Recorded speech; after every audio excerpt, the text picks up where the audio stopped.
सरस्वती नमस्तुभ्यं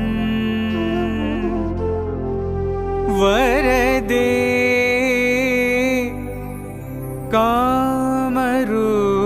कामरूपिणी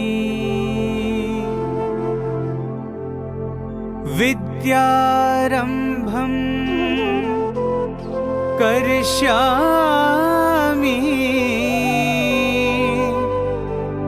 सिद्धिर्भवतु मे सदा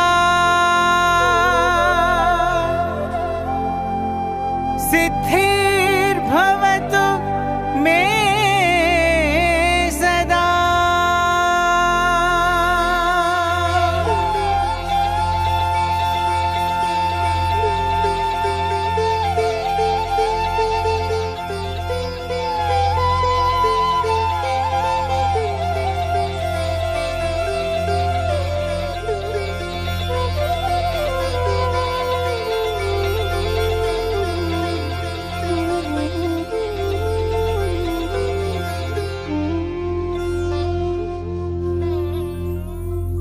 नमो शारदा नमो शारदा नमो शारदा माता नमो शारदा नमो शारदा नमो शारदा माता नमो शारदा नमो शारदा नमो शारदा माता नमो शारदा नमो शारदा नमो शारदा माता हे विद्या ज्ञान प्रदायिनी विद्या ज्ञान प्रदायिनी हे विद्या ज्ञान प्रदायिनी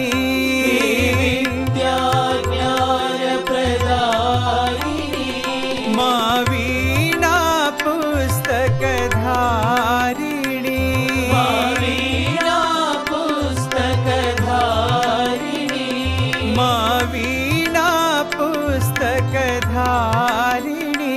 मा वीणा पुस्तकधारिणी भवभञ्जनी मनोरञ्जनी भवभञ्जनी मनोरञ्जनी भवभञ्जनी मनोरञ्जनी भवभञ्जनी मनोरञ्जनी सत्यसाईश्वरी माता सत्यसाईश्वरी माता सत्यसाईश्वरी माता सत्यसाईश्वरी माता सत्यसाईश्वरी सत्यसाईश्वरी सत्यसाईश्वरी माता सत्यसाईश्वरी सत्यसाईश्वरी सत्यसाईश्वरी माता सत्यसाईश्वरी सत्यसाईश्वरी सत्यसाईश्वरी माता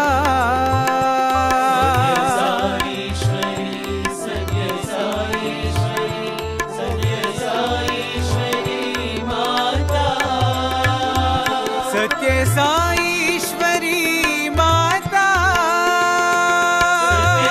सत्यसाईश्वरी माता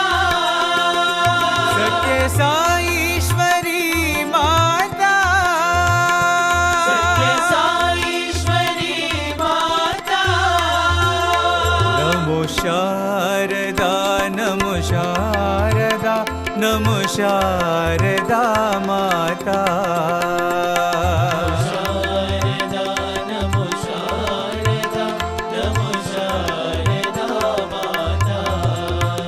हे विद्या ज्ञान प्रदायिनी विद्या ज्ञान प्रदायिनी मा वीणा पुस्तक पुस्तकधारिणी वीणा पुस्तकधारिणी भवभञ्जनी मनोरञ्जनी भवभञ्जनी मनोरञ्जनी सत्य साईश्वरी माता सत्य साईश्वरी माता सत्य साईश्वरी सत्य साईश्वरी सत्य साईश्वरी माता साईश्वरी सत्य साईश्वरी सत्य साईश्वरी माता सत्य साईश्वरी माता सत्य साईश्वरी माता सत्य साईश्वरी माता सत्य साईश्वरी माता नमो शारदा नमो शारदा नमो शारदा माता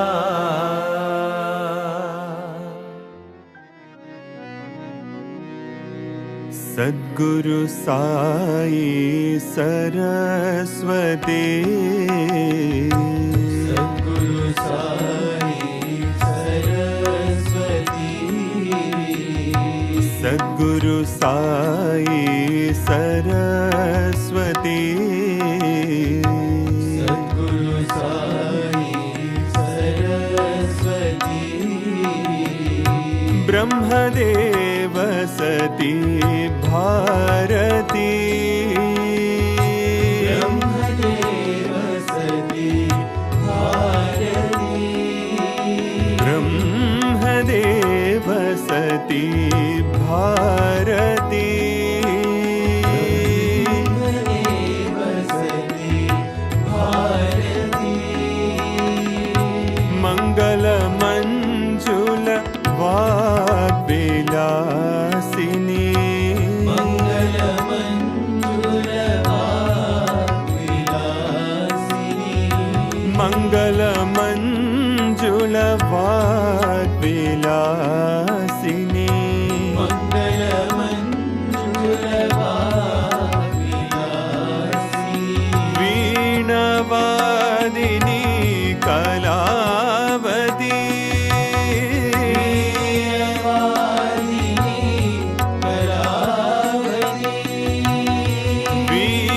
वीणवादिनी कलावती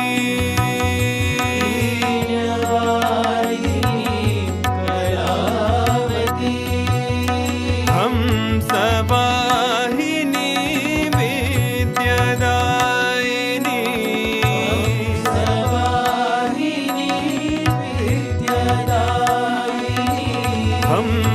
हंसवाहिनी विद्यादायिनी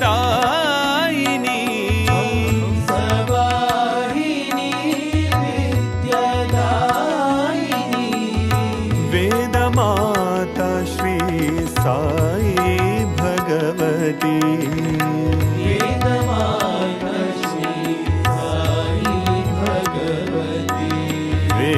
वेदमाता श्री साई भगवती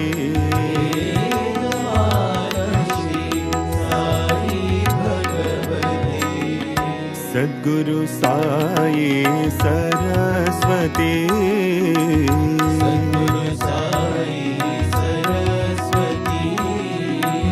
ब्रह्मदेव सती भारती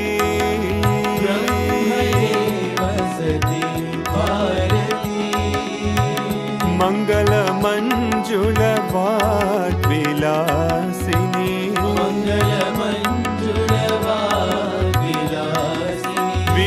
वीणवादिनी कलावती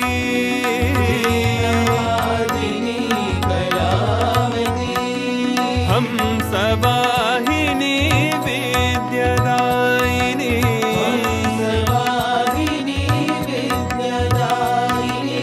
वेदमाता श्री साई भगवती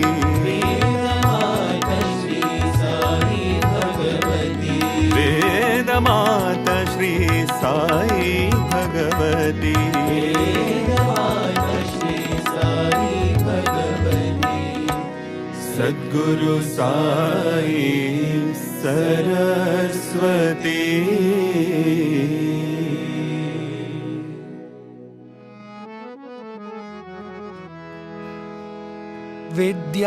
विद्यादायिनी भगवती विद्यादायिनी भगवती विद्यादायिनी भगवती विद्यादायिनी भगवती नमो नमो नमो साई नारायणी नमो नमो नमो साई नारायणी नमो नमो नमो साई नारायणी नमो नमो नमो साई नारायणी विद्यादायिनी भगवती विद्यादायिनी भगवती चिन्मय रूपिणी नादस्वरूपिणी चिन्मय रूपिणी नादस्वरूपिणी चिन्मय रूपिणी नादस्वरूपिणी चिन्मय रूपिणी नादस्वरूपिणी नमो नमो नमो साई नारायणी नमो नमो नमो साई नारायणी नमो नमो नमो साई नारायणी नमो नमो नमो साई नारायणी विद्यादायिनी भगवती विद्यादायिनी भगवती नमो नमो नमो साई नारायणी नमो नमो नमो साई नारायणी विद्यादायिनी भगवती विद्यादायिनी भगवती चिन्मय रूपिणी नादस्वरूपिणी चिन्मय रूपिणी नादस्वरूपिणी नमो नमो नमो साई नारायणी नमो नमो नमो साई नारायणी नमो नमो नमो साई नारायणी नमो नमो नमो साई नारायणी विद्यादायिनी भगवती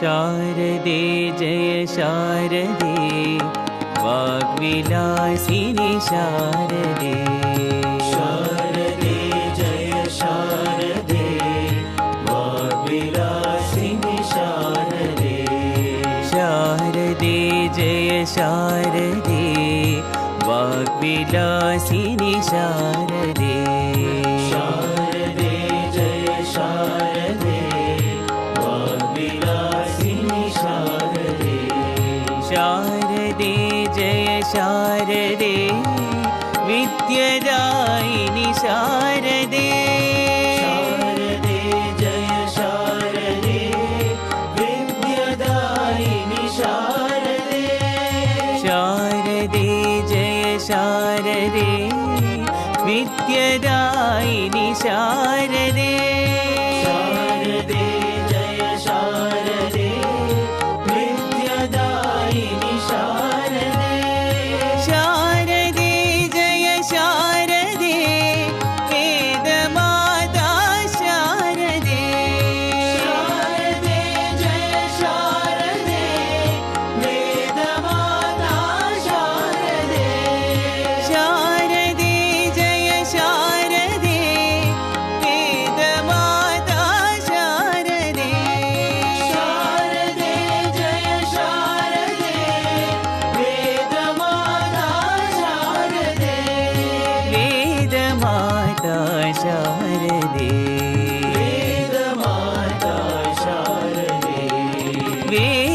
वेदमाता शारदे वेदमाता शारदे शारदे जय शारदे वाग्विलासिनि शारदे शारदे जय शारदे वाग्विलासिनि शारदे शारदे जय शारदे विद्यादायिनि शारदे शारदे जय शारदे विद्यादायिनि शारदे शारदे जय शारदे वेदमाता शारदे शारदे जय शारदे वेदमाता शारदे वेदमाता शारदे वेदमाता शारदे वेदमाता शारदे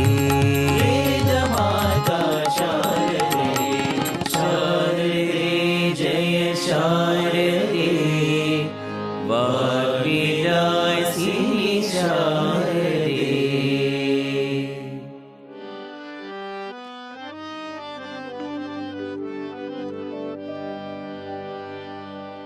जय जय साई माँ, हे साई सरस्वती माँ। जय साई माँ, हे साई सरस्वती माँ।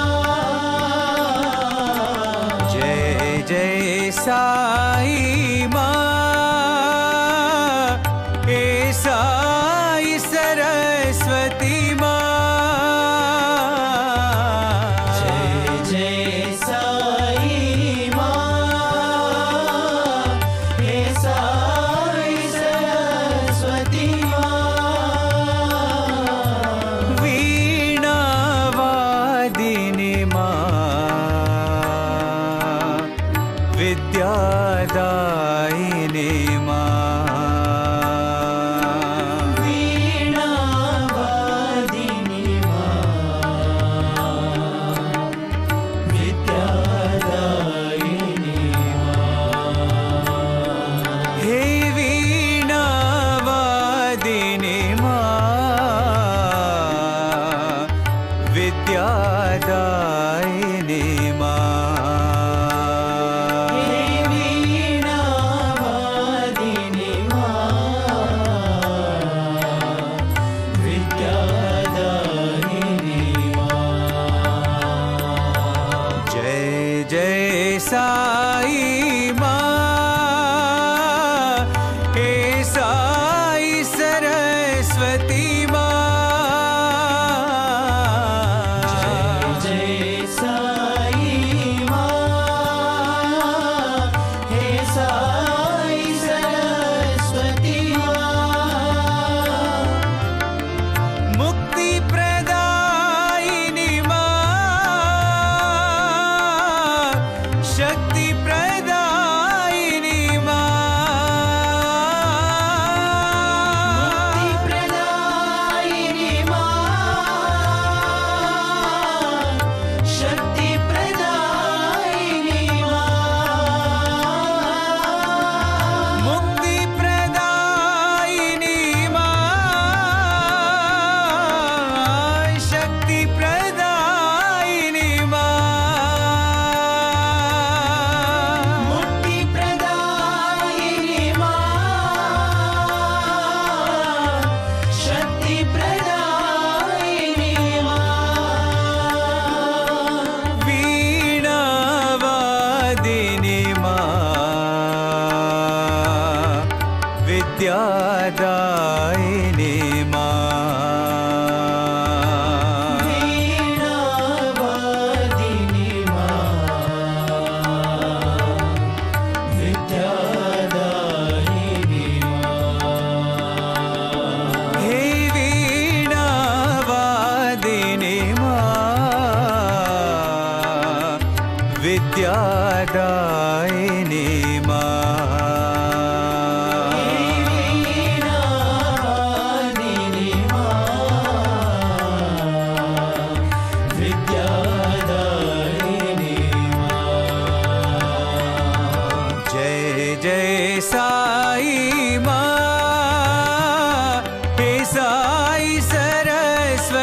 मा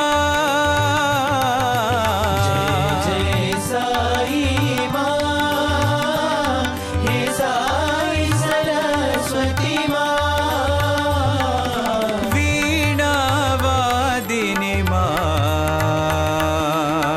विद्यादायिनी मा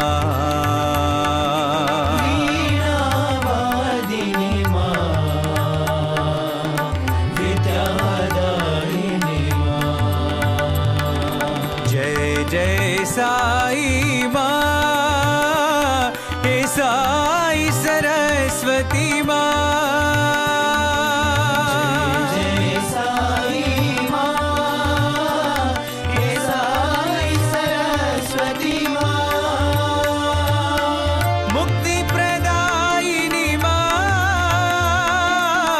शक्ति प्रदायिनी माँ मुक्ति प्रदायिनी माँ, शक्ति प्रदायिनी माँ। वीणा वादिनी माँ विद्यादायिनी माँ वीणा वादिनी माँ, विद्यादायिनी माँ। हे वीणा वादिनी माँ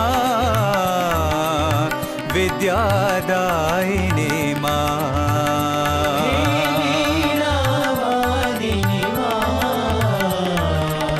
विद्यादायिनी माँ। जय जय साई माँ हे साई सरस्वती माँ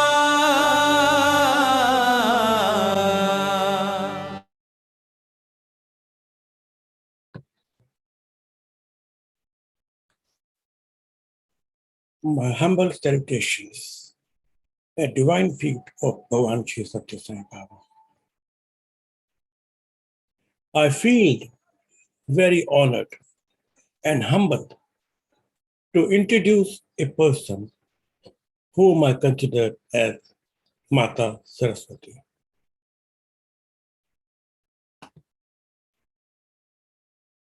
We all go to school, college, institution to get education and become professionals. But what for? To make a living? What for? To become professional? What is the benefit of becoming a professional?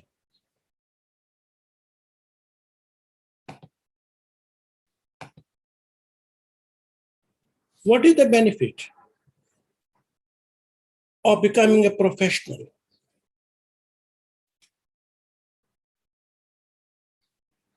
For ourselves, for kith and kin.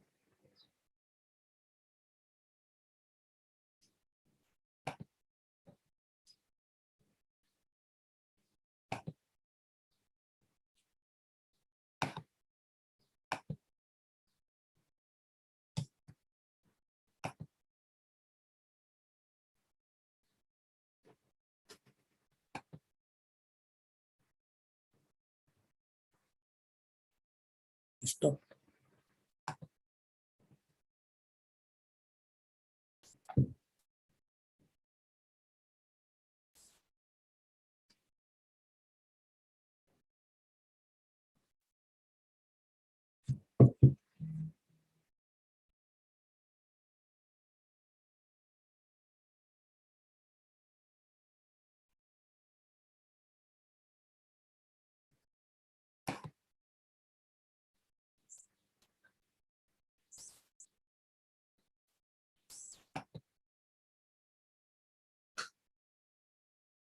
Come on.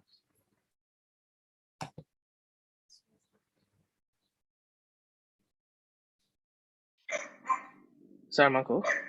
Aaron. It looks like the live stream has stopped. Yeah, why it has stopped? Yeah, I don't know. Because from my end, it's live. It shows live. Yeah, it shows live on here. I'm just going on the YouTube end. Just 1 second.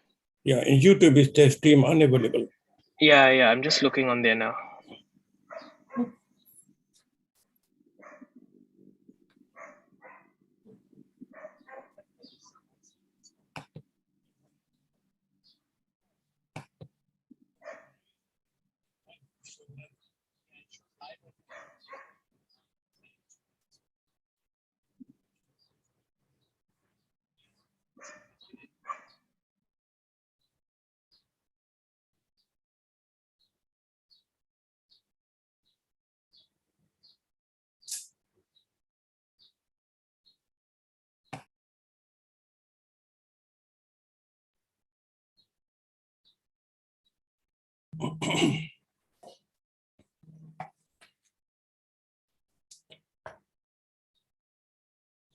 But yeah, we are fixing up the problem. Yeah, please go ahead, Uncle.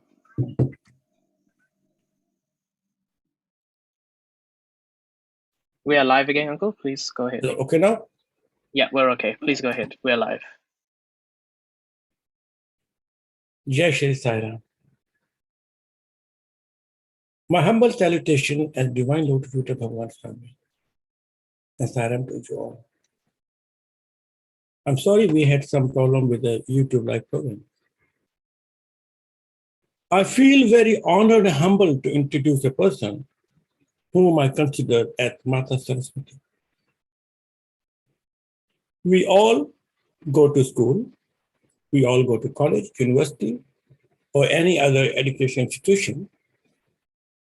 What for? To become professionals. Basically, we're trying to get the knowledge to make a living. Who is the beneficiary of our profession? Ourselves and maybe our kids and kin. But I consider there are two professions which are very noble in nature. They serve the humanity in totality. One is the medical science, they're the doctor, other are teachers. If you look at it, even one cannot even become a doctor without teacher. Teacher is the one who builds the nation. I remember Bhagwan Baba once saying the teacher should serve as a signpost of the community. If parents and teachers set the right example, the students will automatically blossom into models of excellence.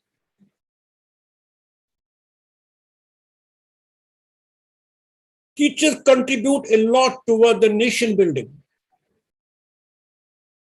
Now coming to our guest speaker, her name is Professor Rajeshwari. Dr. Rajeshwari Patel, an alumna of Anantapur Campus, she is at an Institute of Higher Learning. She has been a recipient of several awards from the divine hands of Bhagwan Baba, including the Best All-Round Student Award in the year 1977. Presently, she is serving as the director, Anantapur Campus. She is at the Institute of Higher Learning. She has also served the head of Department of English in the same institute. She has been a teacher in the true sense of the word for over 30 years, 30 years, 3 decades. Every single student of the campus has, without exception, looked up to her in awe and inspiration for the unparalleled eloquence with which she simplified and exemplified the teachings of our beloved Bhagwan. An exemplary writer and speaker, she has given many lectures and has written and directed many plays on various subjects as a summer courses, session held in Vrindavan and Prashanti. She has lived her life in a way, I would say she has dedicated most of her life, entire life, to Swami, and for Swami she is living. She had witnessed Swami as a divine mother. She has witnessed Swami as divine father. She has witnessed Swami a divine master. I very humbly before your hand request Dr. Rajeshwari Patel to take us back to her memory lane with the experiences with Bhagwan Baba that she had on Thailand.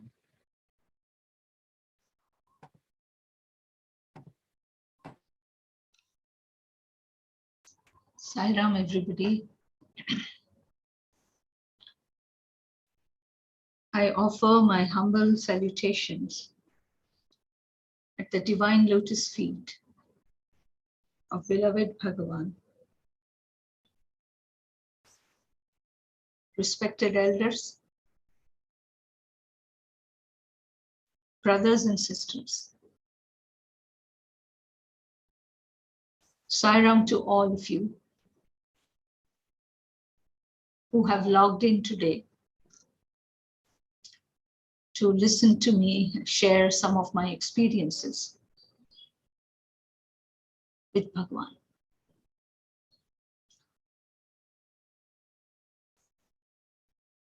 I was asked to speak on my experiences of Bhagwan as a mother, father, and master.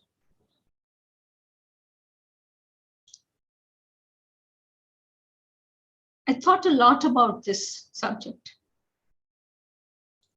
because indeed Bhagwan has been for me all these three.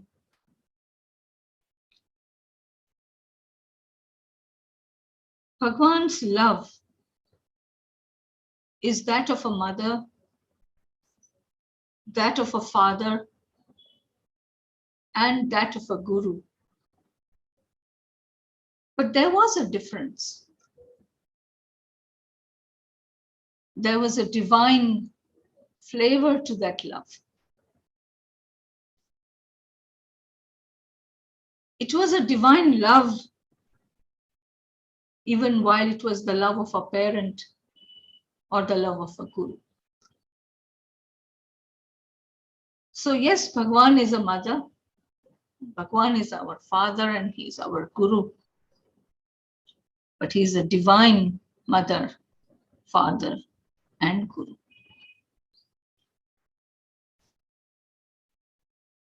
As Sri Ravinder Groverji has said, I came to the Anantapur campus in 1972 as a high school girl.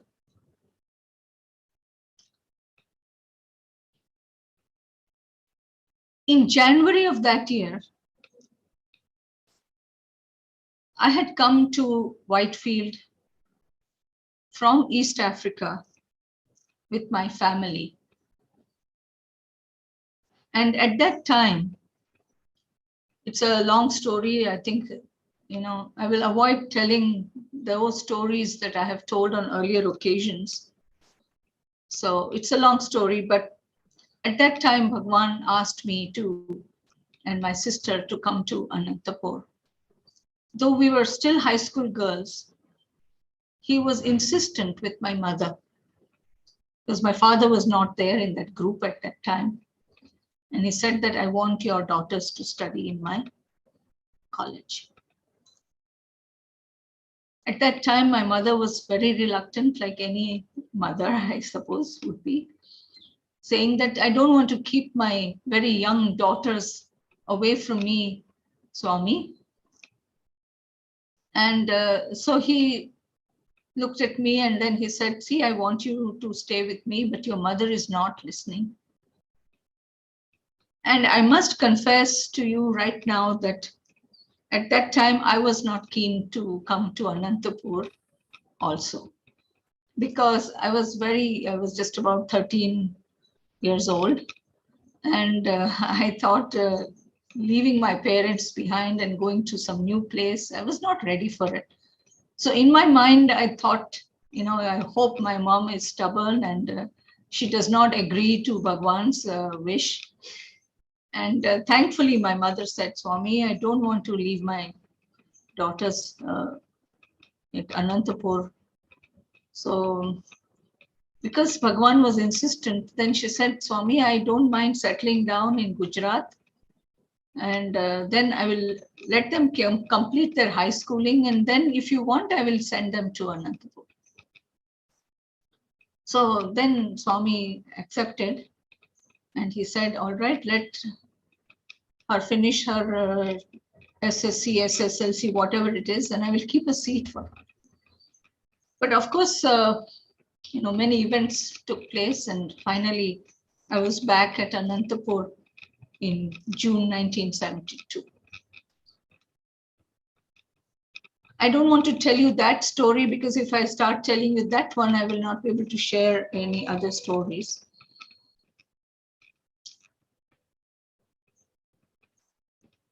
I was discussing with my sister the other day about what I should speak to all the devotees of New Zealand, and she said that, maybe it would be a good idea to share with them certain experiences which you have never spoken about. And so that's what I will try to do. There are some which I will not be able to share, obviously, but some of them are very personal. But I thought that maybe it's the right time, and if Bhagwan wishes, he will bring it to my mind and I will share it, because I have not really prepared a speech. I told Swami, whatever you think I should share with your devotees, that I will talk about, and you can keep prompting me, I told Swami.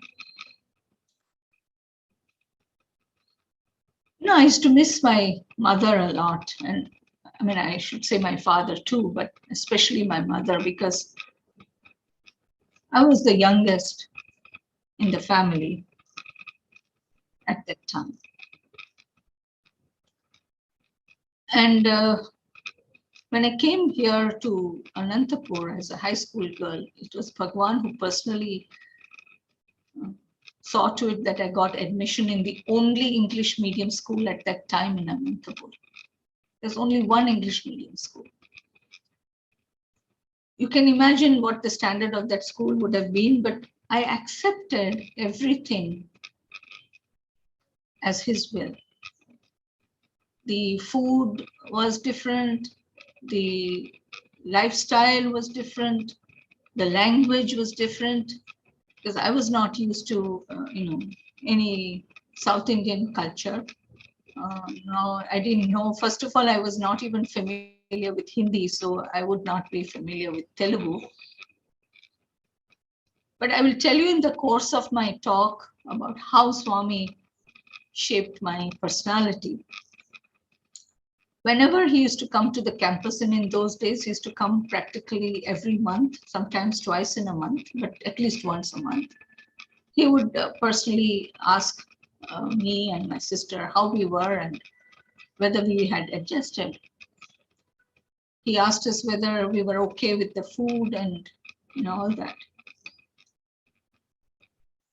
So he was very much like a parent, concerned about us.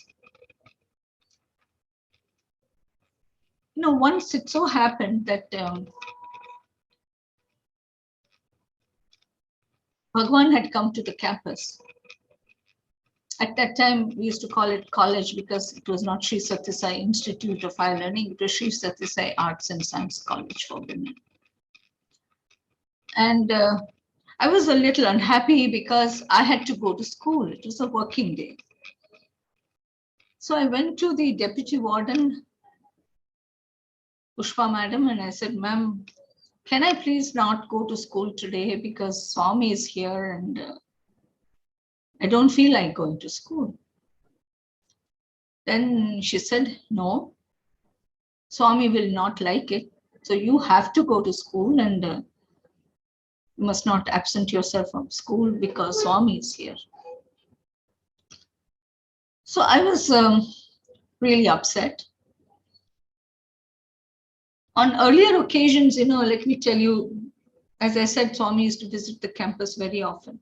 I was really lucky in that every time when Swami was coming to the campus, I would not be aware of it. I was being in the school, but for some reason, somebody has passed away or there is some strike or some reason, I would come back from school early. And then when I came to the college, they would tell me that, Swami is going to come. There's a message from Swami that he's coming. He's on the way to Anantapur. And I remember at that time there was a principal, and she knew that I was around. So she would tell me that, just wait outside the gate, at the main gate. And when you see that red car come, and those days there were no cell phones, obviously. And so there was no way of asking whether Swami is 10 minutes away or 5 minutes away. So, I used to quickly wrap a sari around me and stand there near the gate. And she told me, when you see the red car come, run and come and tell me that Swami is coming. So, I used to, when I used to see that red car from a distance, I used to come running to the main gate of the college. And then, I was panting all the way and tell the principal that Swami is, coming, his red car, I can see it. So that is the kind of, relationship I had with Swami. So on that day when Swami was on the campus and I had to go to school, which had never happened before. I would always be on the campus to see Swami. Sometimes, in my school uniform, I used to meet Swami right face to face when he was taking rounds, and I used to walk with Swami when he used to take a walk around and inspect the campus and all that. So I used to walk a few steps behind him. So that is how it had been. So on that day when I told her that I don't want to go to school, and she said, no, you have to, I was really upset. And I was standing, a little away from the main gate waiting for the school bus to pick me up. And I was remembering my mother. And I thought to myself, if I had been at home, my mother would have, waved to me, waved and waved till, I walked away and couldn't see her anymore. That's how much, love I received from my physical mother. So I was thinking to myself, Swami, I'm not even there with my physical mother is not there with you, with me, and you are here on the campus and I have to go to school. And I was feeling really sorry for myself. Looking towards the college building, and I was speaking to Swami in my mind. And suddenly, I saw Swami's balcony door open. And Swami walked out. I thought it is my imagination, because I was quite far away from the main gate, because I was waiting on the main road turning that takes me to my school. And then I blinked my eyes, and then yet Swami was standing. Then he was standing in that corner of the balcony facing me. So I don't know when I did that, but obviously I had taken off my shoes and my hands were folded, and I was going on looking at Swami with, tears in my eyes. And suddenly, I heard the rude sound of the school bus sounding the horn. And all my classmates and other students of the school were popping their heads out of the window, looking at me and wondering what's wrong, because my shoes were, I had removed my shoes and I was folding my hands. And I was not able to make up my mind whether to get into the bus or to keep looking at Swami. This is a few seconds this has happened. And then suddenly Swami just kind of nodded his head, and then he went away inside, went into his room, and I wore my shoes and got into the bus. So, whenever I missed my mom, Swami's love, the love of a mother, he showed me, kept me going.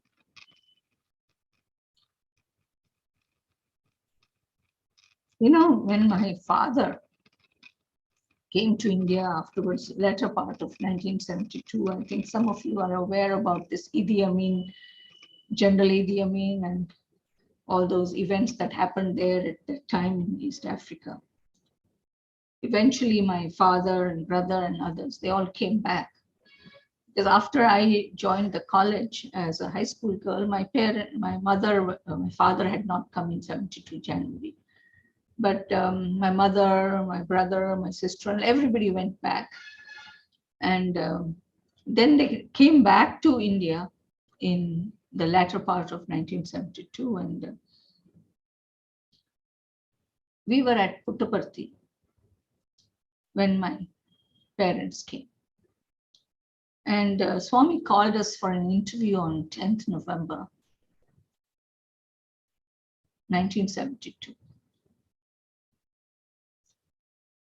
And he,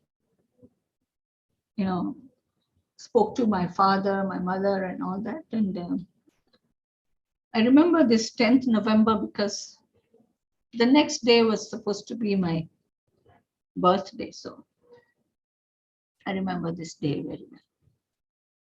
And my father, like any father, worldly father, who at that time, that generation of parents, how they were very strict. They were loving, but they were very strict. And he told Swami, Swami, are you happy with my daughters? Because if there is anything that has disappointed you, if you find that their behavior is not proper, you tell me right now. Because in your presence, I will scold them. I will tell them to behave themselves. Nowadays, as a teacher and as a director, when students do wrong, and then you call up the parents because now everything is online. These days, parents defend the misconduct of their daughters. And then I remember my father, telling Swami, if anything about my daughters has upset you or has disappointed you, please tell me, Swami. And I was really stunned when my father said that. And I was wondering what Swami would say. And you know what Swami said? He said, they are not your daughters. They are mine. And he said that I have nothing to complain about your daughters, because my other elder sister, Neela Patel, was also with me at that time. And he said that at that age, to have a pure mind with pure thoughts can come only with samskar and divine grace. And daughters have that. I have nothing to complain about them. They are very well behaved. And then again he repeated, but they are not your daughters, they are my daughters. And it is my responsibility now and in future to take care of them. And I will see to it that they have a happy, healthy, peaceful life. The three things he promised my father. I will see to it that they have a happy, healthy, and peaceful life. Now, eventually, I finished my 11th and 12th in the college, because at that time, the intermediate schooling, that is, after 10th, when I finished my schooling in the outside school, I joined Bhagwan's junior college. So I did my 11th and 12th. And then, I was a science student, a maths, physics, chemistry student. And I got a special merit scholarship. When Swami came to the campus on one of his visits, the principal, Swami came to the hostel, and there the principal, I think it was late in the evening, And we were all just standing around and allowing Swami and the guests who had come with him to pass by. And the principal was leading Bhagwan, and she suddenly her eyes fell on me. So she said, Swami, Rajeshwari Patel has got a special merit scholarship from the state government. And you know what Swami said? His spontaneous response was, it will be a great help to her father. Because at that time, my father left his job there in East Africa, and then he came here and he's just trying to find some source of income. Because at that time when my father came and my mother and all of them returned from East Africa for good, Swami told us to settle down in Whitefield. And before that, my father asked all my relatives in Gujarat whether we could go over. I mean, they could go over and maybe settle down there. And all of them said that if you want to be a devotee of Baba, then don't come to us for any help. I mean, they were against Swami. So anyway, Swami told us to settle in Whitefield. So he didn't ever again stretch his hand out to the relatives. But Swami in the interview told my father and said that you have patience. I will slowly bring you up. So he was running a general store there in Kadugodi, and you can imagine how difficult it is to educate, a few children. I mean, it's just not my sister and me, but my other sister who was in the UK. And so there were a lot of fees to be paid, but still we never, ever said anything to Swami, even in our prayers, about the problems we were facing after returning to India. But look at Swami, he knows everything. So the moment the principal said that I had got a scholarship for my further education, Swami's words were, it will be a great help to her father. After walking a few steps, he turned back and he said loudly, I want all the students to be like her.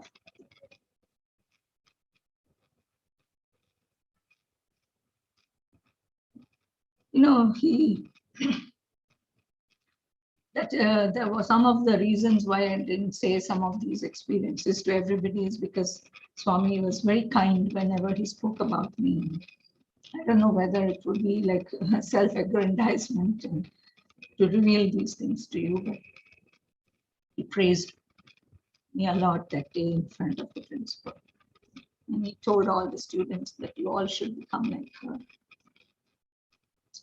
I was then, from my science, as I told you, I was a science student, right? So Swami told me, no, you go to arts.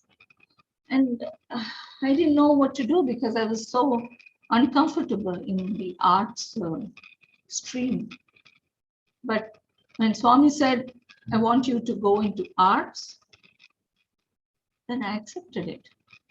And even today, I am probably the only, child in my family who is in the art stream, and everybody else, is in the science stream, in one way or the other. And so that's how it was. I finished my BA. There are a lot of stories actually which I'm trying to avoid talking about because I can't finish everything in this 1 hour, whatever is given to me. But eventually it ended up with me being the student who has stayed the longest in the hostel as a student, because I joined for 2 years of high school, then I did my intermediate 2 years, then I did 3 years of degree, and then I did my master's. By the way, at that time, there was no master's degree in English literature in the campus. So Swami told the warden to keep me in the hostel, and he said, go and study in the neighboring university, that is the Sri Krishna Deva Raya University. So I used to commute every day from the hostel to there, and I finished. So I practically stayed for 9 years as a student in Bhagwan's hostel. Once in November, because my birth date is like that,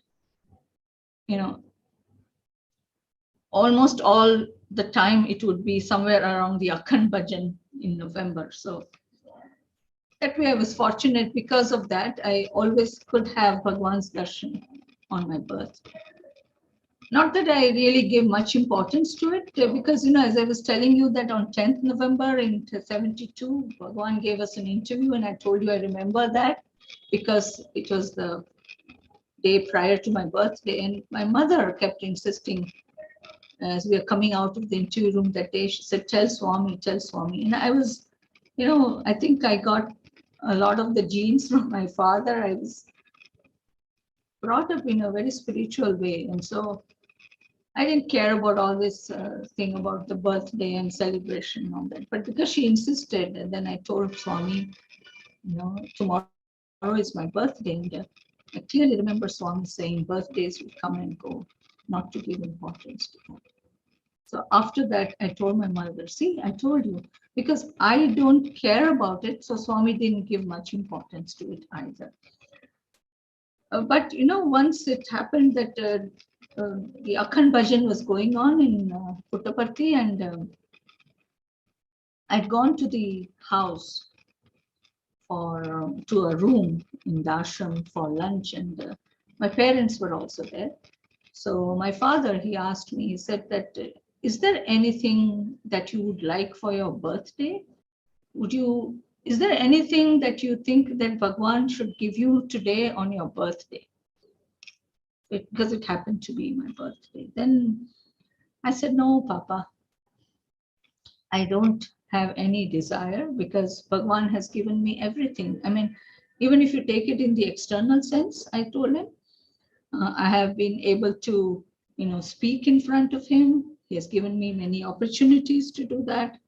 I have been able to, play the role of Bharata, do drama in front of him, like in his physical presence. Then I was also a side drum player, so I was in the band, and, I listed out all those opportunities that Bhagwan has given me, from whenever. Then I said, but, Papa, there is just one thing that I have not been able to do in front of Swami, and that is sing bhajan, or just sing. Okay. Then I said, Papa, that's not important, because I'm not a good singer. I'm not a great singer. So naturally, I never got a chance to sing. And then we had our lunch and everything, and I forgot all about it. But when we went down again for bhajan, that is, around 1:30, 2 o'clock onwards, they removed the mic. I hope those of you who have attended Akhand Bhajan, you know that the afternoon bhajans till again 6 o'clock in the evening, they normally remove the mic and at that time, other people will sing, not the main lead singers. So I was sitting at the back of the prayer hall when, the deputy warden, Pushpa madam, sent word for me. And I was thinking, why? And she said, tell Rajeshwari to come to the front. Then I said, but why? Then again, this girl came back to me and said that, no, ma'am wants you to go to the front to sing. I said, no, I never sing, Why is she calling me? Then she went on, she sent word twice. The third time when she sent word, then I said, okay, I'll just come and tell ma'am, at least personally, otherwise she might think it's rude. So I went to the front to tell her, ma'am, I can't sing. Then she said, no, beta, you can't sing. Anyhow, the mics are off and Swami has gone inside. So why don't you sing? Then I said, ma'am, please. Then she said, no, you're supposed to sing. So then after the boys' side, somebody sang. Then she said, next turn is yours. So I thought, oh my God. And then I saw this Shirdi Baba statue was in front of me, that marble one, which that murti which is there in the prayer hall. And I thought, okay, if ma'am is insisting, let me pick up one of the shortest bhajans, that one, Rama Nama Bolo Sai Rama Bolo. And I thought that would be good enough, because it's a short bhajan.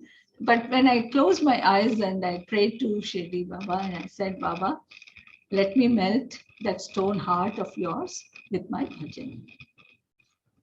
And when the boys' side the bhajan was over, then I got a tap from behind saying start. So I started singing. Okay. And I kept my eyes closed because I wanted to focus on Bhagwan while singing. And suddenly somebody pinched me because Bhagwan came out of his room and he was there on the top, that balcony of his, and looking down from that balcony to the prayer hall. At that time, it didn't strike me. I can tell you very honestly that this was one of the things I told my father I did not do ever before, but it's okay, I'm not a good singer. At that time, it didn't strike me because my whole focus was, oh my God, Swami has come out. He's never, in fact, even afterwards, in no year did I ever see Bhagwan come out, but he came out and he stood there.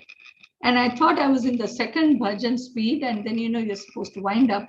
But Swami kept tapping from there. So I went to the third speed. And after that, as I concluded the bhajan, then Swami, gave a kind of a nod and he went back inside. And I was so moved that I didn't know what to say. My throat became dry. And everybody who was there, they said that how fortunate, because Swami never comes out from his room in that afternoon time.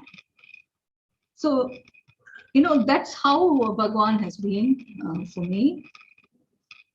I was telling you a while back about how I never gave much importance to my birthday. And I remember once, many years back, I was with one of the senior teachers, good friends, and she said, why don't you take this, a bowl of this yellow rice that people usually take with them and they want to ask Swami for blessing, or even a bowl of sweets, these toffees. The Swami used to, kind of throw it all on everybody and bless it. I said, no, ma'am, I'm not used to doing that. I don't give importance to all these things.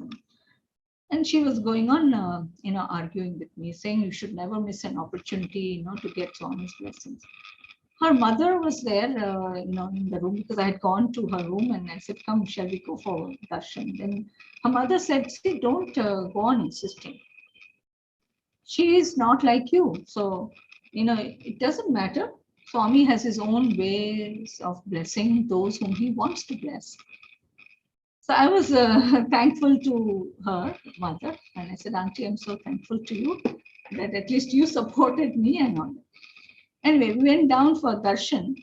And I happened to sit, in the first row.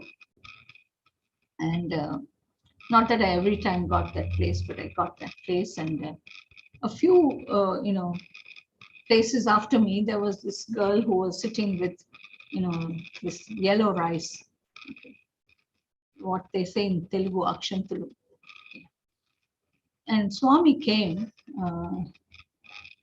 smiling. Actually, he came out for darshan, he came smiling. I didn't have anything really on my mind. I was not even thinking, oh, it's my birthday, because I really stopped bothering about it. But Swami leaned towards that girl, walked there, and threw all the rice on me instead of on that girl. So, that's how Swami was. I mean, he, as that ma'am's mother said, I think Swami has his own way of blessing whomever he wants to bless, whether you ask for blessing or not. And afterwards, ma'am's mother said, see, I told you, Swami wants to bless, he will bless. You don't have to really, ask. Anyway, there's one other thing. I hope it is not too disorganized, my talk, but I'm trying to get the thoughts as they come. 1976, there was this Ooty summer course. And I was in the 12th standard. I was still a high school junior college girl, and I was at home. And I got a call. My sister wrote a letter. She was here in the college because she's elder to me by 2 years.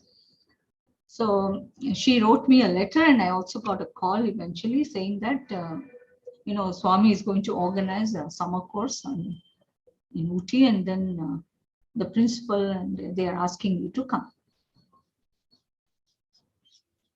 I used to read a lot, enjoy reading, in fact. Probably if you look at the library at that time, all the books in the religion rack, I must have touched at least once. That's kind of voracious reader I was. And I told my sister that I'm not coming. She said, you have to come a few days early because, you should prepare for a talk. A ma'am wants you to speak. The principal must have called her and told her to call your sister. Okay. But I told her I'm not coming because Mama is not there. My mother had gone to Gujarat because her mother was very sick.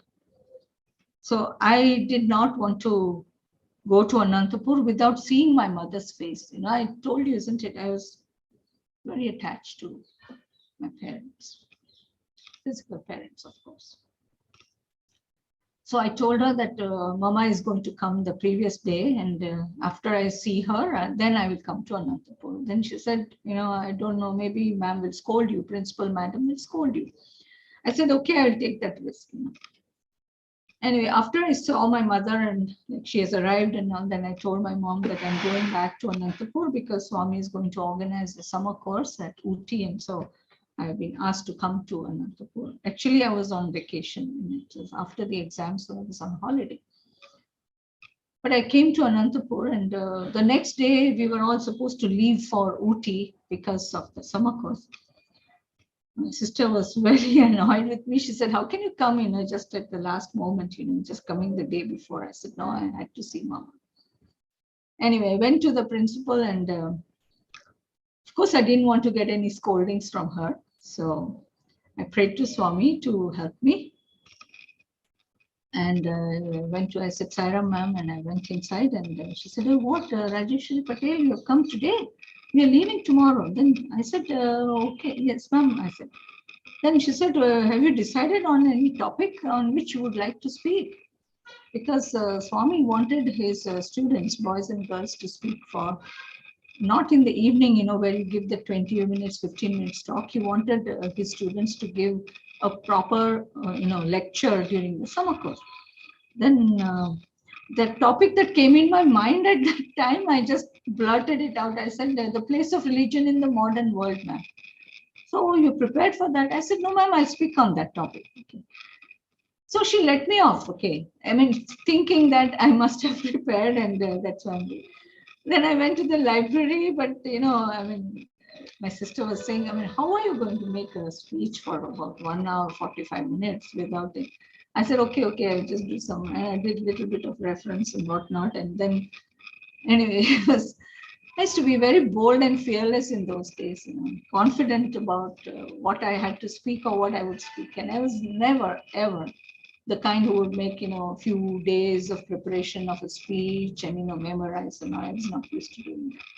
In fact, Swami used to come to the campus, if I was in the prayer hall arranging things for him there, he would send word to me, and so I would quickly run to the auditorium, and because he brought some guest, he would want me to speak. I would just speak and then go back to the prayer hall of the hostel. So that's how Swami also has trained me. Anyway, so then we reached Ooty quite late in the evening. It was biting cold, and Bhagwan received us outside Nandan Vanam, and he was wearing those beautiful fur slippers, and he was standing there and waiting for us. It's a long story. If I want to tell you, I can tell you about that Uti Samokos for the entire hour. But anyway, then, he told us all to get down and, just quickly freshen up and then sit down and have hot dinner. He said, it's waiting for you. You must be tired. So we all had our dinner in that hall and then went out to wash our hands. It was biting cold. Even our, as we were pouring that water was, so cold, freezing cold. And suddenly, one girl came running to me and she said that, my teeth were chattering. That's how cold it was. She said, Swami is asking about you. So by the time, of course, I went inside, Swami has already gone up to his room. But then the warden and principal told me that Swami asked who is going to be the first speaker for tomorrow, among student speakers. And earlier, the principal had asked me, the warden, I was the only girl from 12th standard. All the others were doing their degree. Okay, so all the other girls were my seniors. But and they were here on the campus, so I guess they must have prepared their talks and were ready. But when she asked, when both of them asked us who would be willing to be the first speaker, none of them wanted to take that risk, so they were all scared to give a talk. It was not something we were all used to. And, I don't know, as I said, I was so fearless. I just put my hand up and said, ma'am, I will speak. And she said, you're sure? I said, yes, ma'am. And so when Swami asked who is going to speak, the warden and principal and the other few teachers who were there, we were not aware because I wasn't there. He said, they said that Swami Rajeshwari Patel will speak. Then he said, oh, okay, then tell her not to be afraid. This is the first time that she will be speaking for such a long time. And she is going to be the first speaker. Tell her that she should not be afraid because I will be there with her and all that. Okay, so he gave a lot of assurance. So ma'am told me that, Swami was very kind and he said, she has not spoken before for such a long period, like you had to speak for almost an hour. And so he told you that he's going to be there and all that. So I was very happy about it.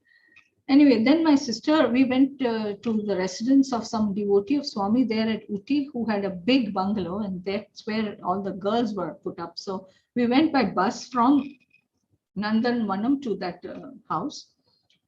And fortunately or unfortunately, the power supply got cut off that night. So my sister was very anxious on my account. So she got some candle from one of the teachers and she said, now, at least now you sit and prepare, So after some time, well, I could not continue. So I said, no, I'm okay. I will speak. I don't insist. She said, how are you going to speak for that long? I said, no, I will manage. Okay. So anyway, then when we went for breakfast in the morning, the next day, that is the first day of the Uti summer course, the principal came to me and she said, how would you like to be introduced? Because I'm supposed to do your introduction. Then I said, ma'am, can you give me some time? I need to think about it. Like, I'm not sure how I should be introduced. She said, no, Dr. Bhagwan wants to know, so please tell me after you finish your breakfast. I said, okay. But she didn't come back to me. I was telling my sister, what should I say? Should I say I'm coming from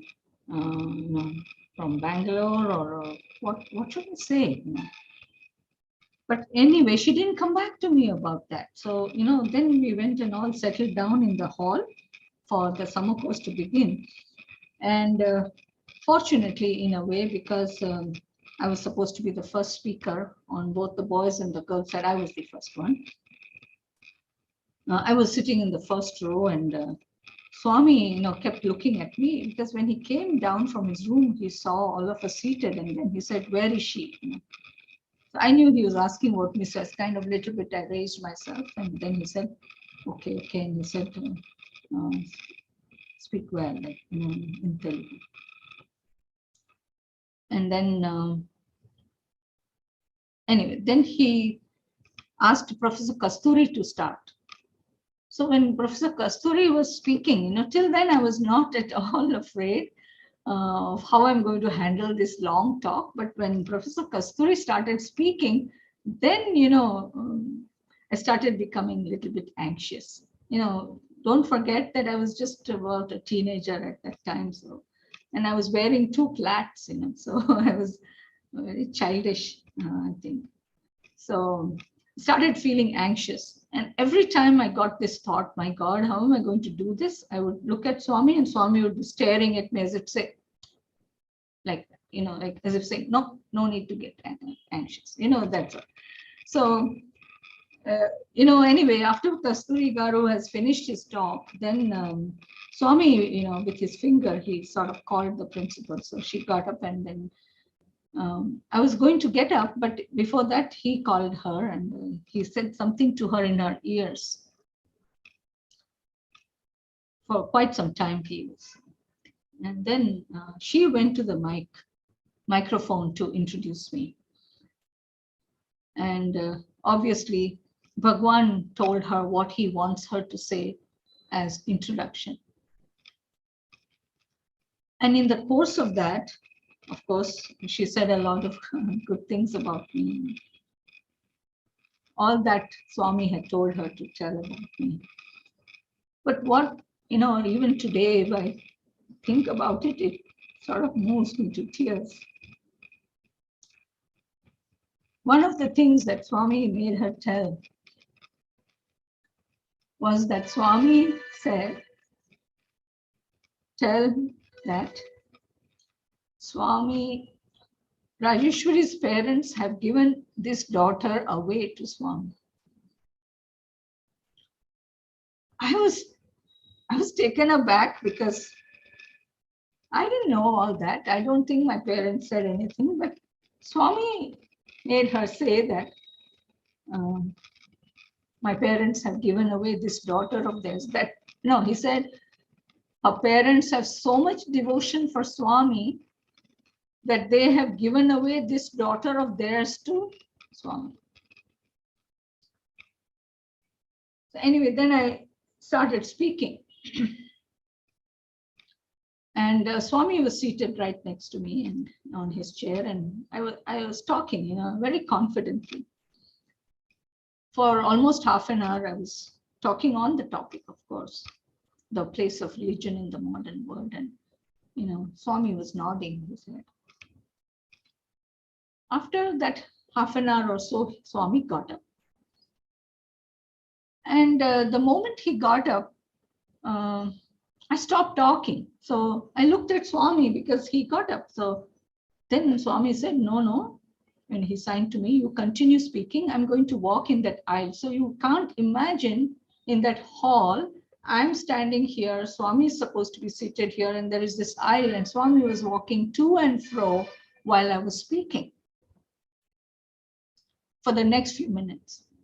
After some time, Swami went and he sat right at the end, at the corner on the men's side, on a bench with some very elderly devotees. And he sat down, and from there he was listening. I think I spoke for almost 50 minutes. And you will be surprised to know that I was the only student among boys and girls who spoke for that long a period. None of the other students, either boys or girls after me, were able to speak for more than 30 minutes. But that's because Swami was there for me. When I finished my talk, Swami was the first one to clap. He did that. He was the first one to clap from that corner where he was sitting on the bench. And my whole focus was on Swami. Though, of course, I was looking here and there, but my mental focus was on Swami. So I saw that he was clapping his hands, and I was so pleased that I could make Bhagwan happy. Now, I'm telling you all this. Of course, it's all about me, and that's why I'm not really spoken about it on any occasion before this. But when we say that Bhagwan is a mother and father, and teacher, we always, I suppose every child wants to make her parents happy. And I was no different. I wanted Bhagwan to feel proud of me. And, after the talk, and then we were all having lunch, he came round and he told me that he spoke very well, but next time you slow down. I used to speak very fast.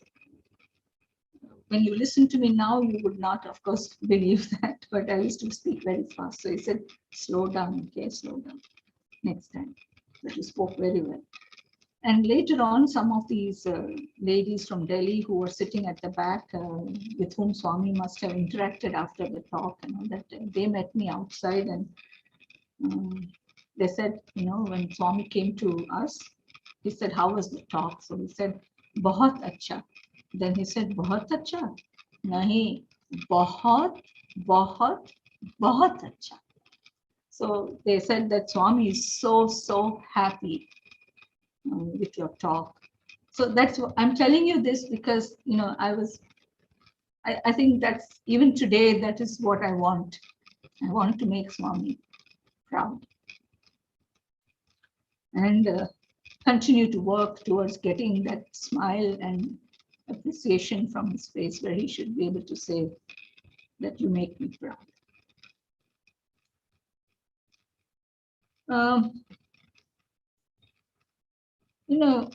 Swami used to call us to Puttaparthi every year before the summer course. I hope you all know that the first summer course was in 1972, when Mother Ishwarama passed away. And then there was a break because of Bhagwan's 50th birthday and all that. And then in 76, there was this Uti summer course. Again, then the series of summer courses, they were all India summer courses. So students used to come from all parts of India and some also from abroad and attend that summer course. So it was a big function because it was a 1 month long summer course.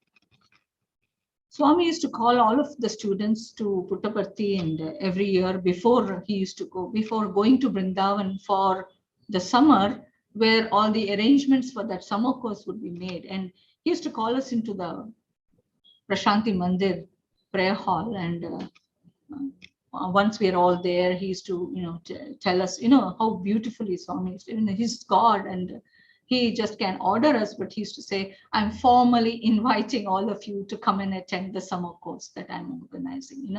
That is Swami. So he used to call us only to tell us that this is like an invitation to all of you to come and attend the summer course. In 1 year, I remember I was sitting as usual. I used to always sit at the back, I never used to be in the front. Somehow I used to like to watch Swami from a distance at times, and especially in the interview rooms and all that. So he asked who is going to speak at the summer course, and I hadn't thought of anything, but a couple of students raised their hands. My seniors, Then, I saw Swami was just trying to raise his head and, searching for somebody. And I suddenly got the feeling he's probably looking for me. So, I just raised myself a little bit, and he said, ah, and then he did that. And he said, Patel, are you not going to speak? Then I said, Swami, if you want me to speak, I will speak. Then he said, no, I want you to speak. So then I said, okay, Swami, then I will speak. I don't know what, there was this funny thing in my mind that, and I used to tell Swami in my prayers that because Swami used to call me so often to speak on different occasions, either in Prashant Nilayam for some festival, or here in the college or the summer course and whatnot. So I used to tell Swami in my prayers, Swami, I don't want to be remembered only as a speaker. I want to be remembered as somebody who is practicing your teachings. So I never used to say on my own that, yeah, I want to speak for the summer course. There used to be a sort of a competition among students. They all want to speak. But I used to never. And that's why, Swami said, are you not going to speak? Not out of any, humility, but because I wanted not to be a speaker and to be known only as a speaker. So then I heard him telling the warden, Jayalakshmi Gopinath Madam, which I'm telling you today, I never told anybody. He said, I like her thoughts. I like to hear her speak because she has such good thoughts. So that's how, Swami was. In 1977, 77, he came to Anantapur Campus.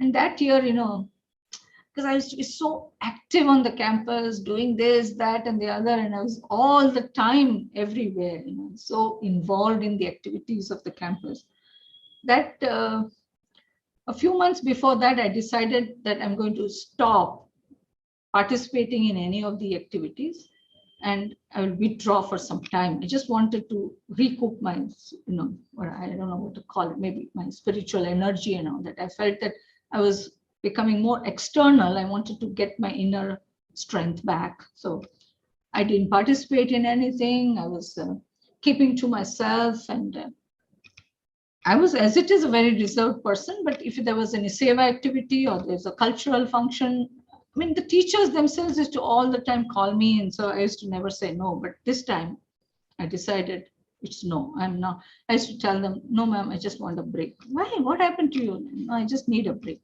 Even the principal called me to her office and she said, what has happened to you, Rajeshwari? You are not participating in anything. I said, no, ma'am, I just want a short break. Just want to be doing all these things. But there was a Bhagavad Gita competition, examination. There was one Sanskrit teacher, an elderly gentleman who used to come and take classes in the auditorium on the Bhagavad Gita for everybody. All the 1,000 students. So there was a test conducted. I don't know Sanskrit, let me be honest. I don't know any Sanskrit, or at least I don't think I know, because once in some dream, Swami said that, don't tell me you don't know Sanskrit. I said, what, Swami? I don't know. I said, no. So I don't know, maybe some Purva Janma knowledge of Sanskrit, I'm not sure. But I was very, very keen on learning about the Bhagavad Gita. So I attended every class, took down notes, and I used to go to this Pandit, Sanskrit Pandit. He's a very, very elderly gentleman, and I used to go to his room in the college and say, sir, can you explain this? Can you explain that? So I was, he used to always be happy that I came with doubts. Anyway, after that test, so I didn't have any knowledge of Sanskrit. I got second, I stood second in that test. I'm telling you this because in that year, I didn't participate in any competitions. So when Swami came on 7/7/77, I was not going to receive any prizes. But because of this Sanskrit Bhagavad Gita examination, and I stood second in that examination among all students. So I received one prize. But prior to that, a few days before, the principal called me and she said, you have not been participating in any of these activities for a long time. You have been. I said, yes, ma'am, I told you already that I don't want to participate in anything for some time. She said, but we had a meeting among the teachers, and Swami wanted us to decide on the best all-round student. And all the teachers, let me tell you, unanimously said it has to be you. So I was like so humbled by that. So in 7/7/77, I received that second prize for Bhagavad Gita examination and the best all-round student award. Okay. Now that is not that important. The thing is, because I said I'm not going to participate in anything, I was not going to speak also on that occasion. Otherwise, whenever Swami came, he would like me to speak before his discourse. There was another student who was, of course, very happy to speak on that occasion, on that day. And so she was all excited, naturally. I was sitting, in the library. This whole function happened in the library of the campus because there was a strike in the town and Swami didn't want to draw the attention of the students who were in the strike. So they closed the gates and everything. So the function was in the library so that they will not know there is something happening here. And I myself saw the principal going to Swami because I was sitting a little bit in the front since we were going to receive some prizes. So we were made to sit in the front, and she said, Swami was asking her, what is the program? And she said that so-and-so, I don't want to give any names because it's not necessary, but she said so-and-so is going to speak, Swami. Then he said, not Patel. Then she said, Swami, no, she's not going to speak. Then he said, in that case, there is no need for any student to speak today. So why I'm telling you this is because of that, I didn't want to only be known as a speaker. So Swami did not want to listen to any other student speaking. And when he heard that I'm not speaking, he said, then that's okay, you can cancel that. So unfortunately, that student never got a chance to speak in front of Swami. In 1978, I spoke at the summer course on Indian culture and spirituality, Whitefield, the All India summer course, on the quintessence of Indian womanhood. I came to the summer course a day before because we had our final exams going on, and so came late. So again, then, but this was one interesting topic, I thought, and so I spoke on that. And I believe Swami asked the VIP guests when they went for lunch after the morning session of the summer course was over, and he asked, how was the morning session? They said it was very good. No, how was the speech? Now, how I came to know this is because one of those VIP guests was an uncle of my roommate. See the coincidence. It so happened if Swami wants you to know, he'll find a way of sending the message to you. So her uncle told her that Swami asked, how was that student's talk? Then he said it was very good, Swami. Then at that time, Swami said, even because I think this VIP guest was an MLA, so in the AP government.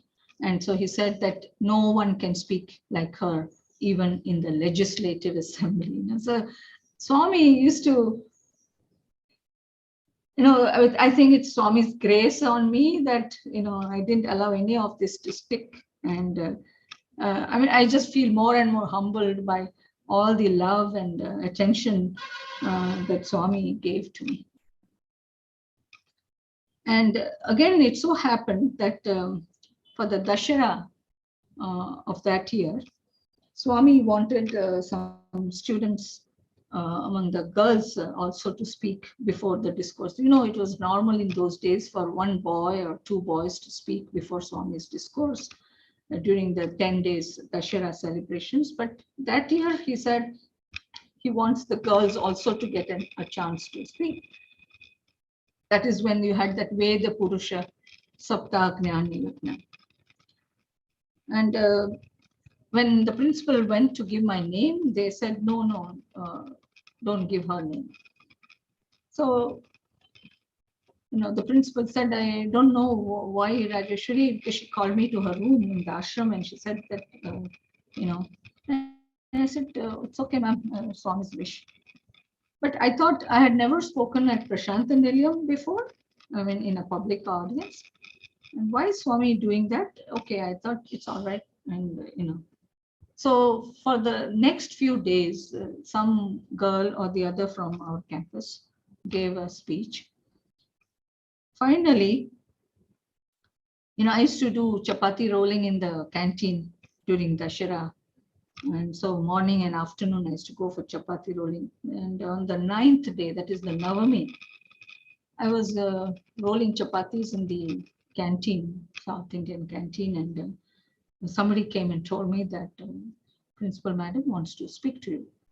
So I walked up to her room and she said, today when I went to give the name of so-and-so, I was told that Swami wants you to speak.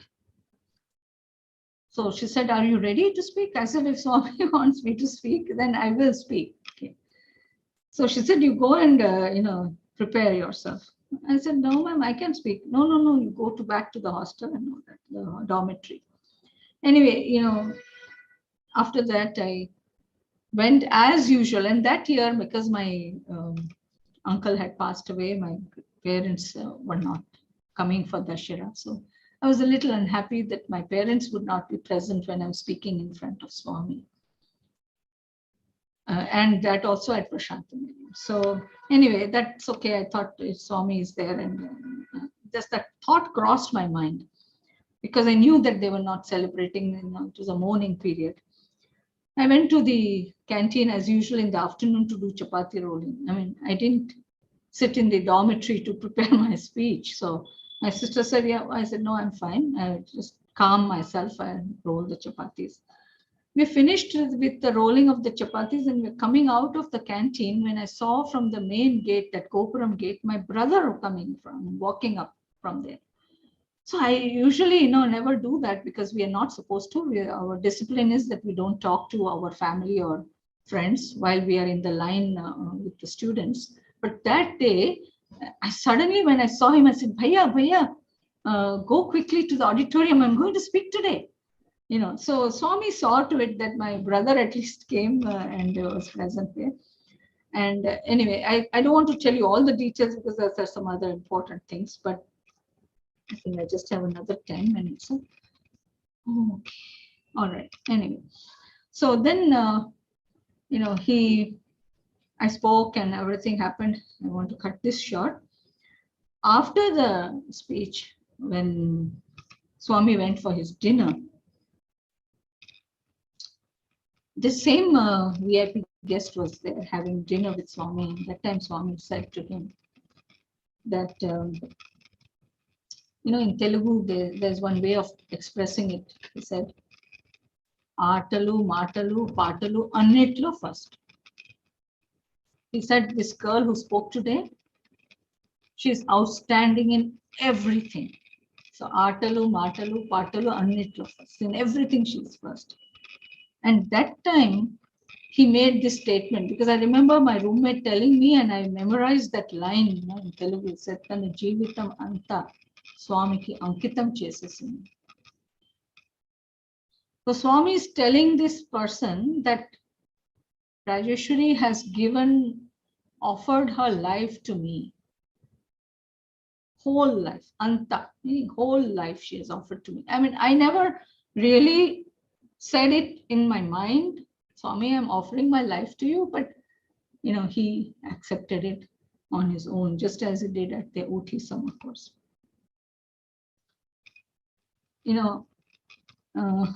I don't have so much time. I think I have just another 10 minutes, right? So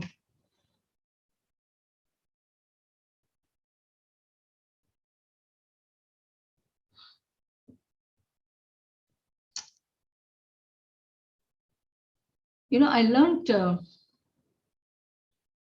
Telugu because of Swami. He wanted me to speak to him in Telugu. And so sometimes he would act as if he doesn't know English. If I tried to speak to him in Hindi, which I had learned by that time, he would act like, and he doesn't understand. That's how he used to be. So he used to say, Telugu lo cheppu. Tell me in Telugu. So kind of he forced me to learn Telugu if I wanted to communicate with him. So I just want to tell you this also because he was like a patient teacher, of course, a loving parent. And yes, he wanted to shape me in some way, whatever. And he thought that I should know Telugu and I must learn it.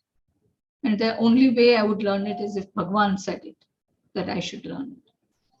So, whenever I used to go to the interview room and I had to say something, when I start framing a sentence in English or Hindi, then suddenly I realize that he's not going to respond if I don't speak in Telugu. So I used to say Swami, and then I used to frame a sentence word by word in Telugu. And Swami used to patiently wait for me to complete that sentence. That is how I learned Telugu. After some time, when my sister used to say, we had this old students association messengers of Sathya. And whenever we got a chance to have an interview with him, just 6, 7 of us who were in the executive council of that old students association. I was the secretary of that association. And my sister would say that, tell Swami, okay, tell this, tell that. So sometimes she would say, tell Swami to give us opportunities to serve him. So I used to say it in Telugu, then he would give a response. I remember once, me and my sister, we were very, very worried because so many devotees were coming. Prashant Nilayam was filled with devotees. As years passed, Swami's name and glory was spreading, so naturally a lot of devotees were coming. So she told me to say something about that to Swami, and so I told Swami when he was just about to get up, and I said, Swami, and he said, what? And I said, Swami, so many devotees are coming these days, Swami, to you, but please don't forget us. I told Swami that in Telugu, that you should not forget us, Swami. And then he hit me on the head and he said, what? If I would have forgotten you, you would not be here right now. So,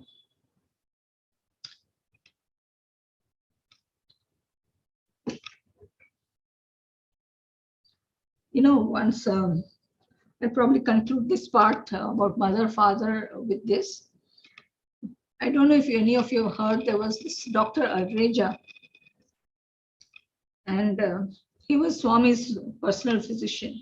If at all Bhagwan needed a physician, I suppose, but he was the one who used to check Bhagwan's temperature and weight every day, he was, of course, more of a devotee than a physician.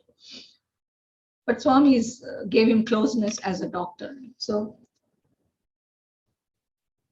once, my parents were traveling in the train from Gujarat to Dharmavaram because they were returning to Bangalore, and Dr. Arreja and his family were traveling from Mumbai and returning to Parthi.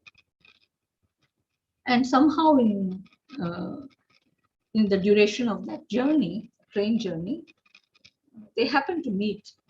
And then he came to know, and they started talking about Swami and all that. And then my parents must have told Dr. Arreja that, my sister and I, we are studying in Swami's college. The moment he heard that, and this my parents reported to me because I didn't hear it from Dr. Arreja directly. And after a long time after that, my parents one day were they said they didn't want to tell me because they thought that, it might get into my head. Okay. But it seems Dr. Arreja said that, you are so lucky to have this child, because Swami, whenever I go to him, he often keeps praising this daughter of yours. And in some context, he told a lot of other things, but one of the things he said is, Swami said, I don't have any student like her, and I will not get another student like her ever in the future. When After many months after I met my parents and they told me this, and my mother also was very unsure whether she should share this with me or not. But eventually she said, Beta, I want to tell you something. And then I said, what, Mama? Then she said, this is what Swami said. Right?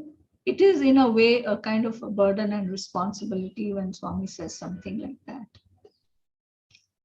And he meant, Dr. Aljareja said he meant both boys and girls. I mean, I will not get another student like me who implicitly follows what I say.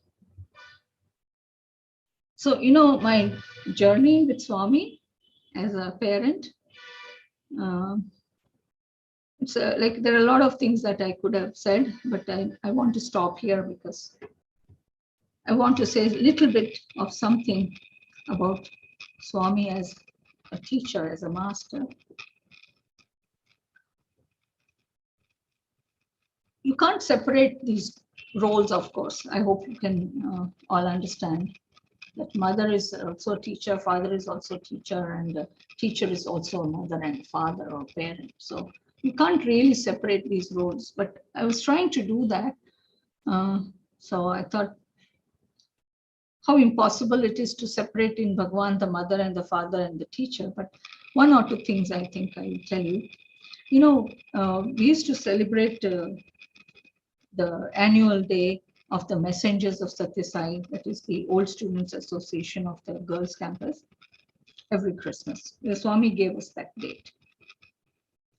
We didn't ask for it, but he gave the date. And so every time on 25th December, we used to try, my sister and I, we used to try and gather a few of the girls, ex-students, and we used to try and decorate that Purna Chandra auditorium, that backdrop, in some way or the other. And once we decided that we will put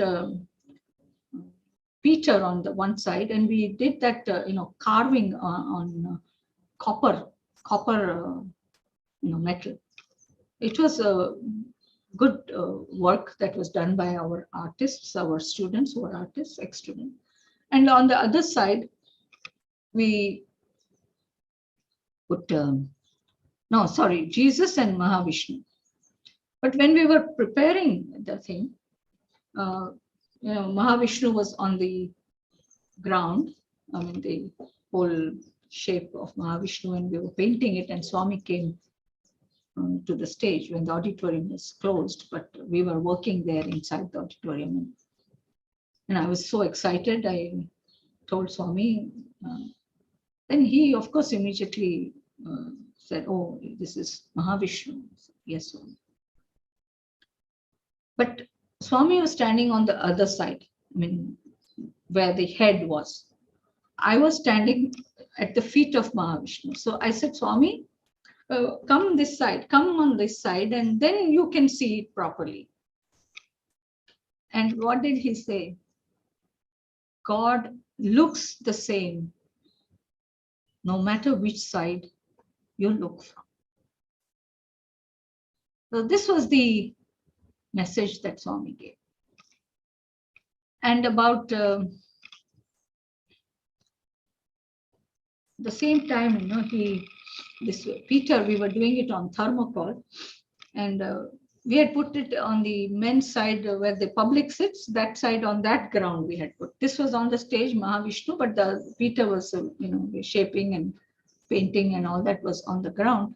So we told Swami, and so we led him down the steps on the men's side of the auditorium and made him look at it.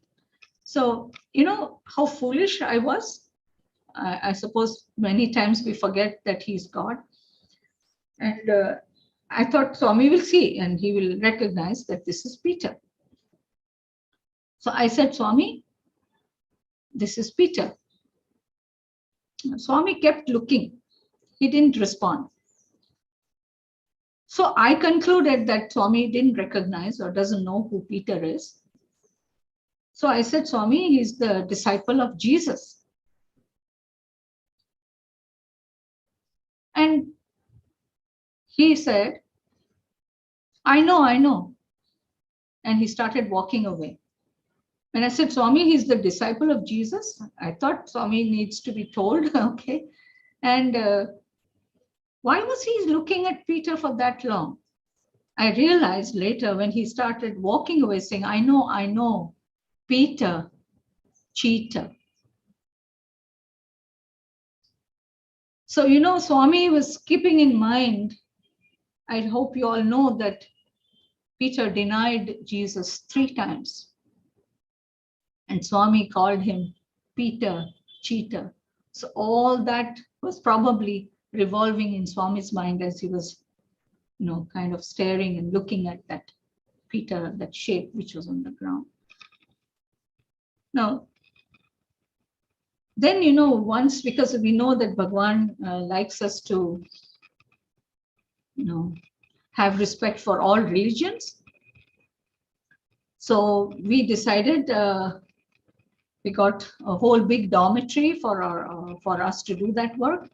And we decided that we will make one collage to depict unity of religions as a backdrop for the auditorium.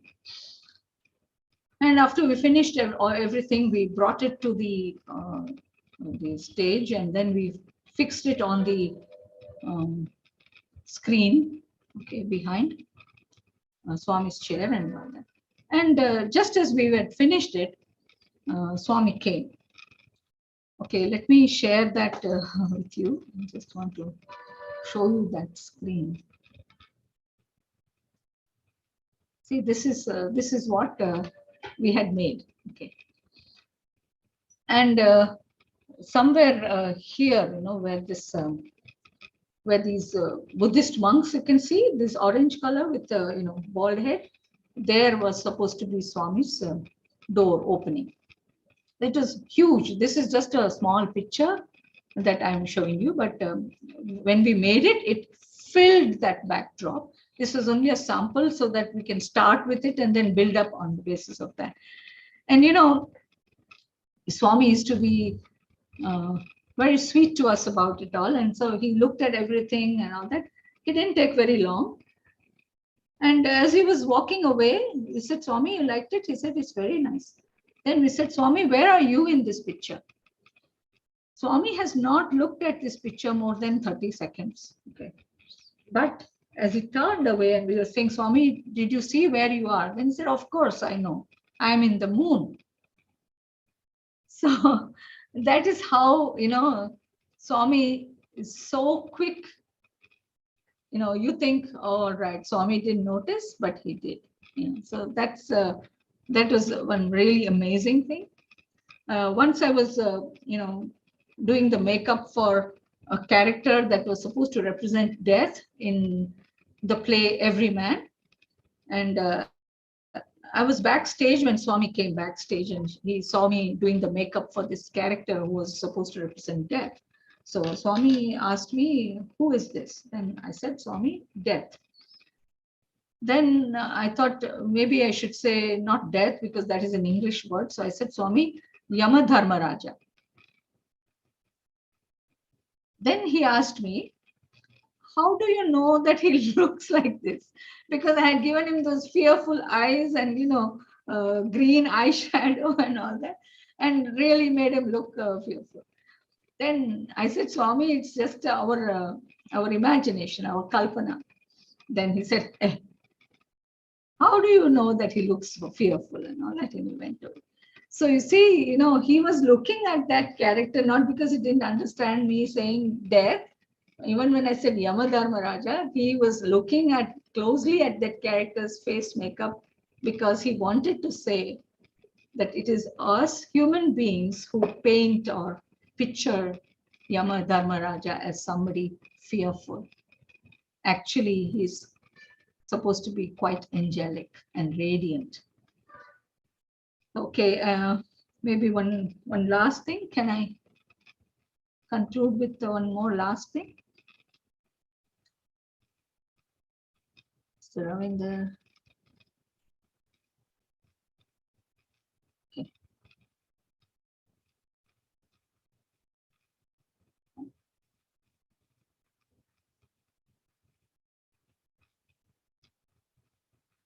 I we'll conclude with, okay, sure, thanks. I wrote a play titled Mirdad based on a book by a Lebanese author, Mikhail Naimi, titled Mirdad. I read this book when I was a student, and I wrote a script for a play at that time. But when I took this script to the principal at that time, and I hadn't directed any play before that. So anyway, she said, no, this is not a good play because it is too philosophical.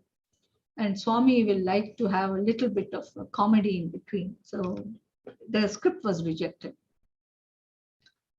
Anyway, when I came back to the college as a teacher in 1985, then after that, I directed a few plays, and every time Swami came to the campus, if we did not have a play, he would say, no English play, because he was always looking forward to a play. So after that, the principal kept saying, no, prepare a script and write a play. When I had finished directing 2 plays, then I said, ma'am, you remember when I was a student, I had brought this script to you and you said it's too philosophical. Can we try it out this time? Then she said, I suppose you have managed to do serious plays in front of Swami and he has enjoyed all your plays. So, all right, then go ahead.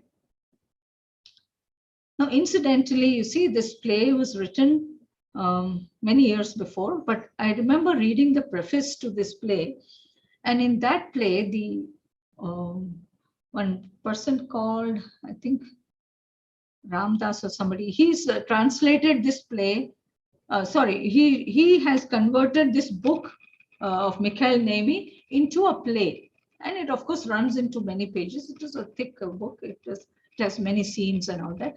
And he had in his preface said that he offered a copy of that to Bhagwan in Vrindavan when he went for darshan. And in that, he also has mentioned that one day I hope that a group of enthusiastic youngsters will put up this play in front of Bhagwan. So, or Bhagwan will put up this play in what? So, it struck me because when this news about this play being put up in Anantapur, it didn't come into the Sanatan Sarthi. I'll tell you about that a while later. But then when I put up this play, it had more than 12 scenes because we had to cut short, a lot to make that play.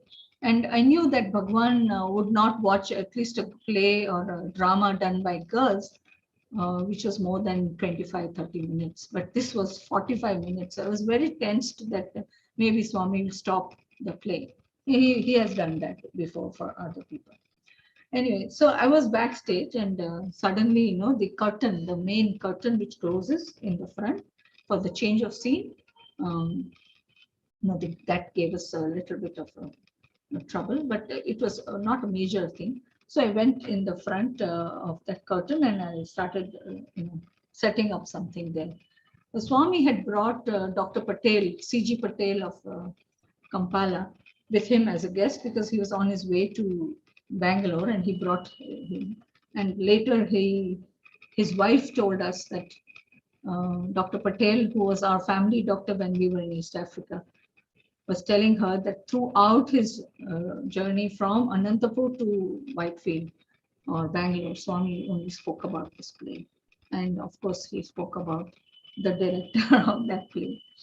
So he was, at that time when he saw me coming out of that curtain, that's when he started telling Dr. Patel, see, this is Rajeshwari Patel. She's the one who's directed this play. And Joga Rao also was there, but okay, yes, of course. And then after that, after the play, we were asked by Swami to put up this play once again when the UGC team visited Prashanthi Nilayam, our university. And so we put it up again there. And at that time,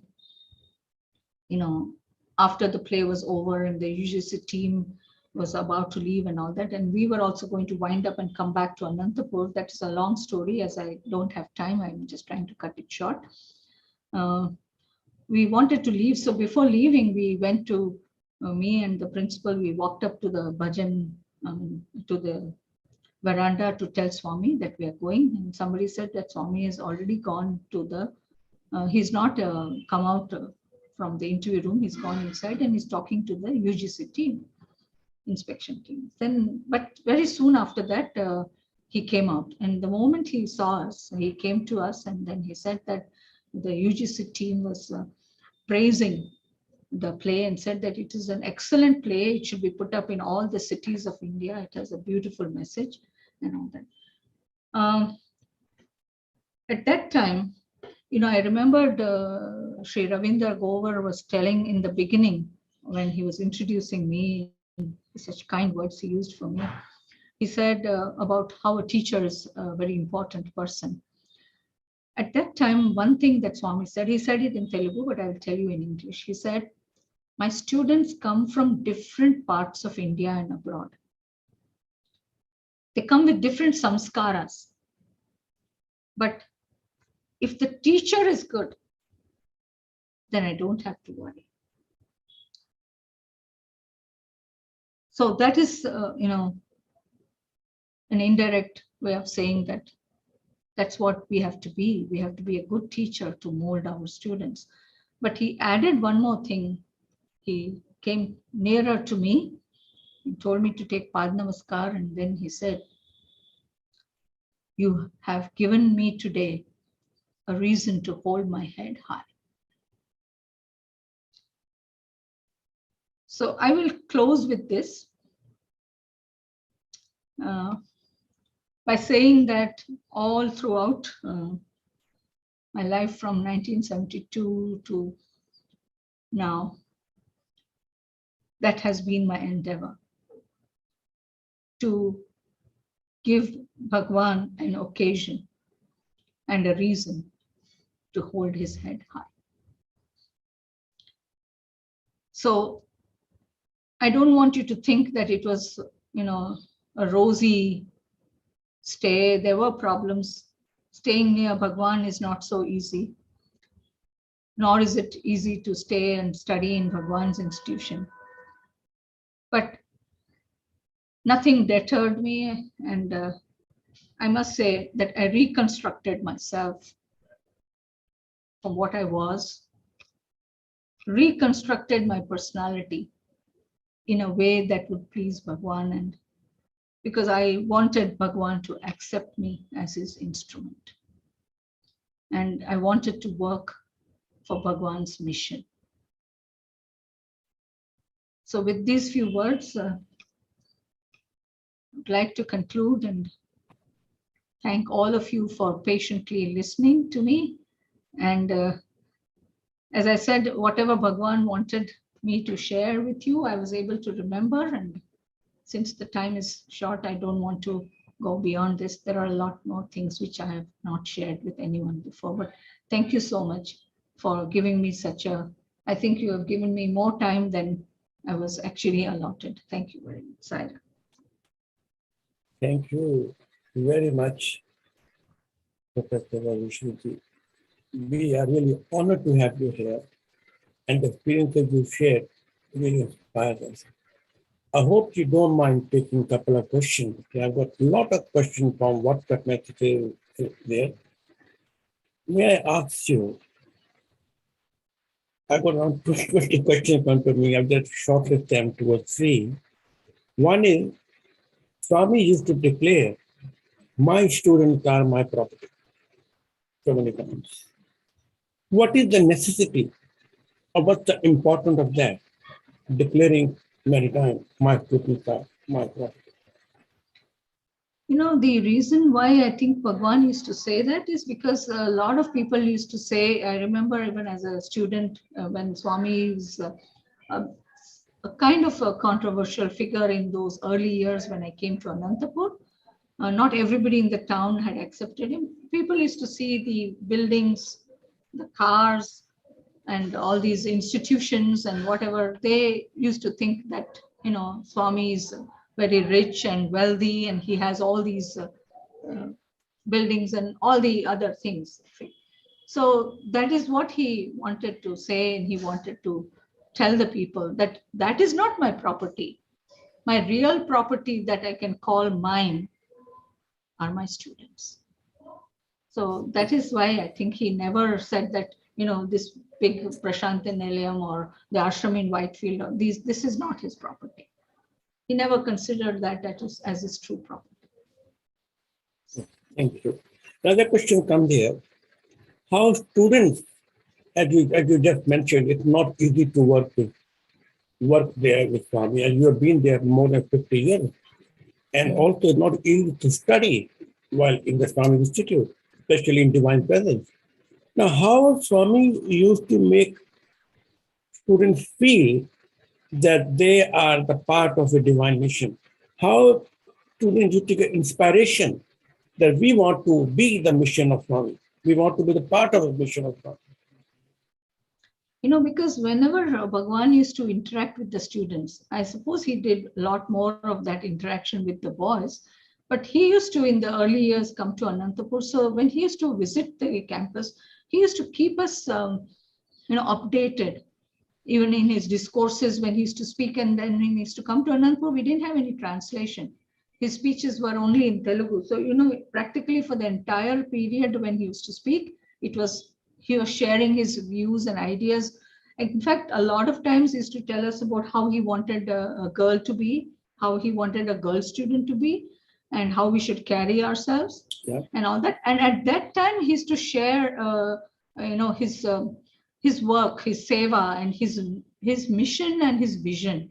So when he shared it with us, that's why we knew that Swami, likes to have, believes in unity of all religions. There's only one God. And, I remember he used to encourage us to read the Sai literature or listen to the discourses, because when he used to come to the hostel, he used to conduct a kind of quiz and ask us, what are the 3Ds, what are the 4Fs and all that. So we would, I think the reason why we were so charged to be a part of his mission, because of which nothing deterred us. Sometimes, it's not very easy to follow all that discipline. I don't feel personally I have faced many problems, because as my father said, we were sort of disciplined from our childhood. So we didn't have much of a problem, but it is difficult because sometimes people can be mean to you, even if they are in Swami's institution. So I don't want to talk about that now. If there was time, we would have probably, I don't mind sharing some of those experiences too,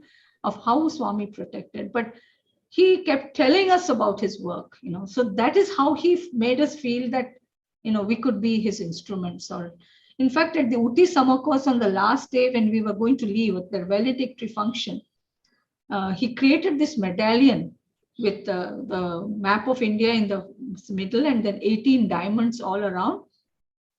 And he said that in Sanskrit, in very miniature Sanskrit, is written the names of all the students of his who will be part of that mission. And so that time he told us, and I remember all of us girls, especially because we look at each other, we all had tears in our eyes because we were all afraid. That was 1976, whether we would be chosen or not, because he said, you prepare yourselves and be ready, because when the time comes, I will choose.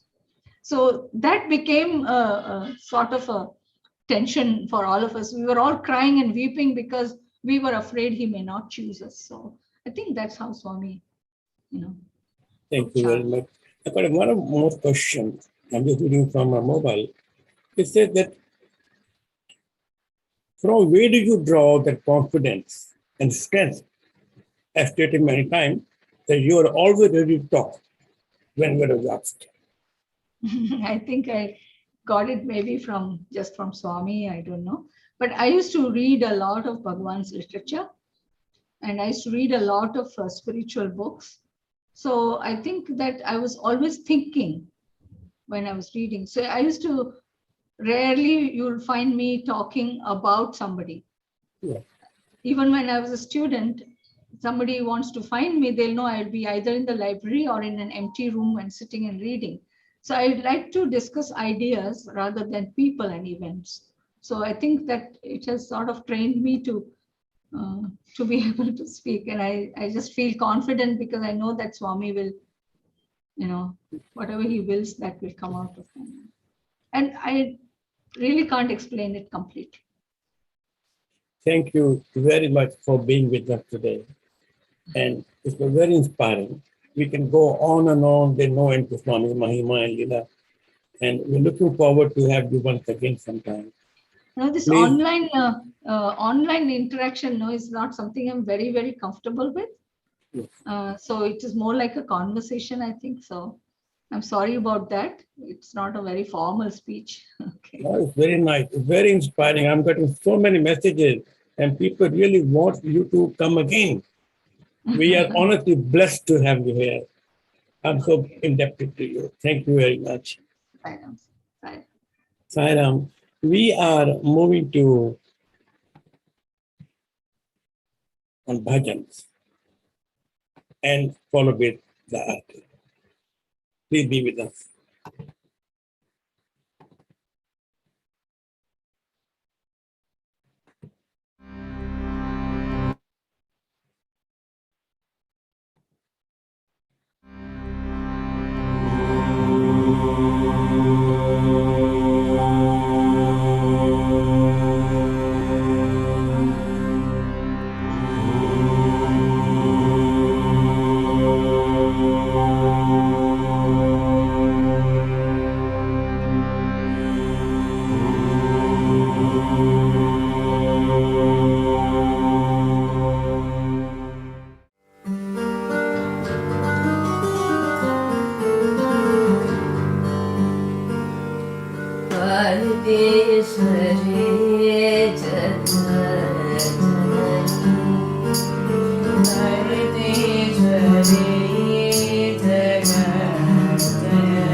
Rajeshwari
I keep feeling your love in me over and over again. I keep feeling your love in me over and over again. And it's sweeter and sweeter as the days go by. And it's sweeter and sweeter as the days go by. Oh, what a love between my Lord and I. Oh, what a love between my sigh and I. Oh, what a love between my Lord and I. I keep feeling your love in me over and over again. I keep feeling your love in me over and over again. And it's sweeter and sweeter as the days go by. And it's sweeter and sweeter as the days go by. Oh, what a love between my Lord and I. Oh, what a love between my sigh and I. Oh, what a love between my Lord and I. My sigh and I, my sigh and I, my sigh and I, my sigh and I.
Shanti just for you.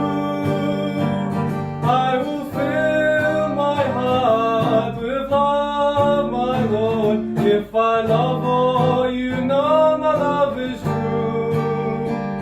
If I love all, you know my love is true. If I love all, you know my love is true. If I love all, you know my love is true.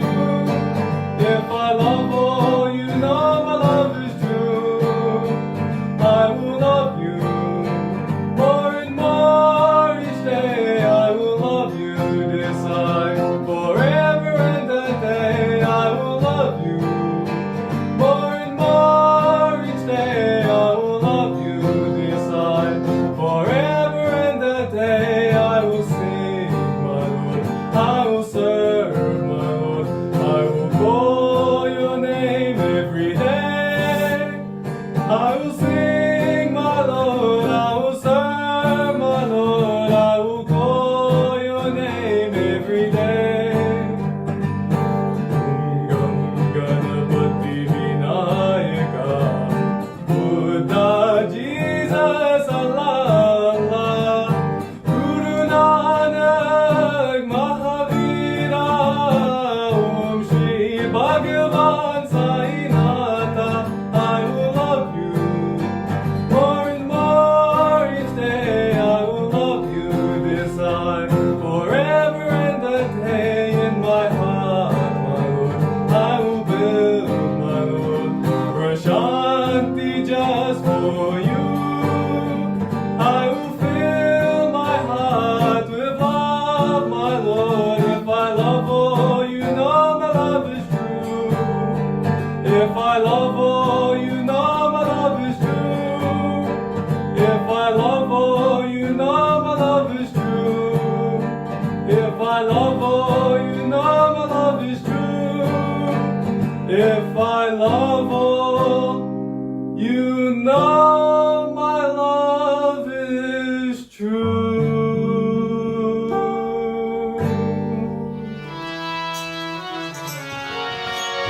जिन दुखियों से प्रेम करो मेरा साईं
ॐ जय जगदीश हरे स्वामी सत्य साई हरे भक्त जना संरक्षक भक्त जना संरक्षक पति महेश्वरा ॐ जय जगदीश हरे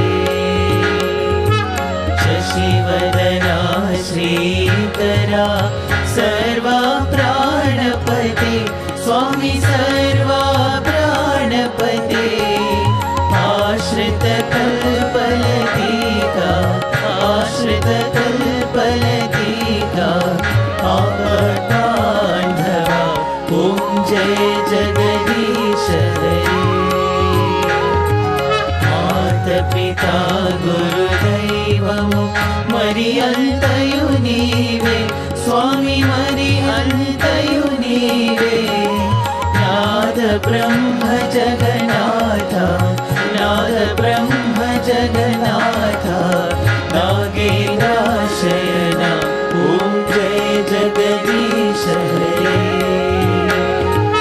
ఓంकार रूप ओजस्वी हो साई महादेवा सत्य साई महादेवा मंगल आरती अंधुको मंगल आरती अंधुको मंदर गिरिधारी ओम जय जगदीश हरे नारायण नारायण ओम सत्य नारायण नारायण नारायण ओम नारायण नारायण ओम सत्य नारायण नारायण ओम सत्य नारायण नारायण ओम जय सद्गुरुदेवा नारायण नारायण ओम सत्य नारायण नारायण नारायण ओम नारायण नारायण ओम सत्य नारायण नारायण ओम सत्य नारायण नारायण ओम जय सद्गुरुदेवा नारायण नारायण ओम सत्य नारायण नारायण नारायण ओम नारायण नारायण ओम सत्य नारायण नारायण ओम सत्य नारायण नारायण ओम जय सद्गुरुदेवा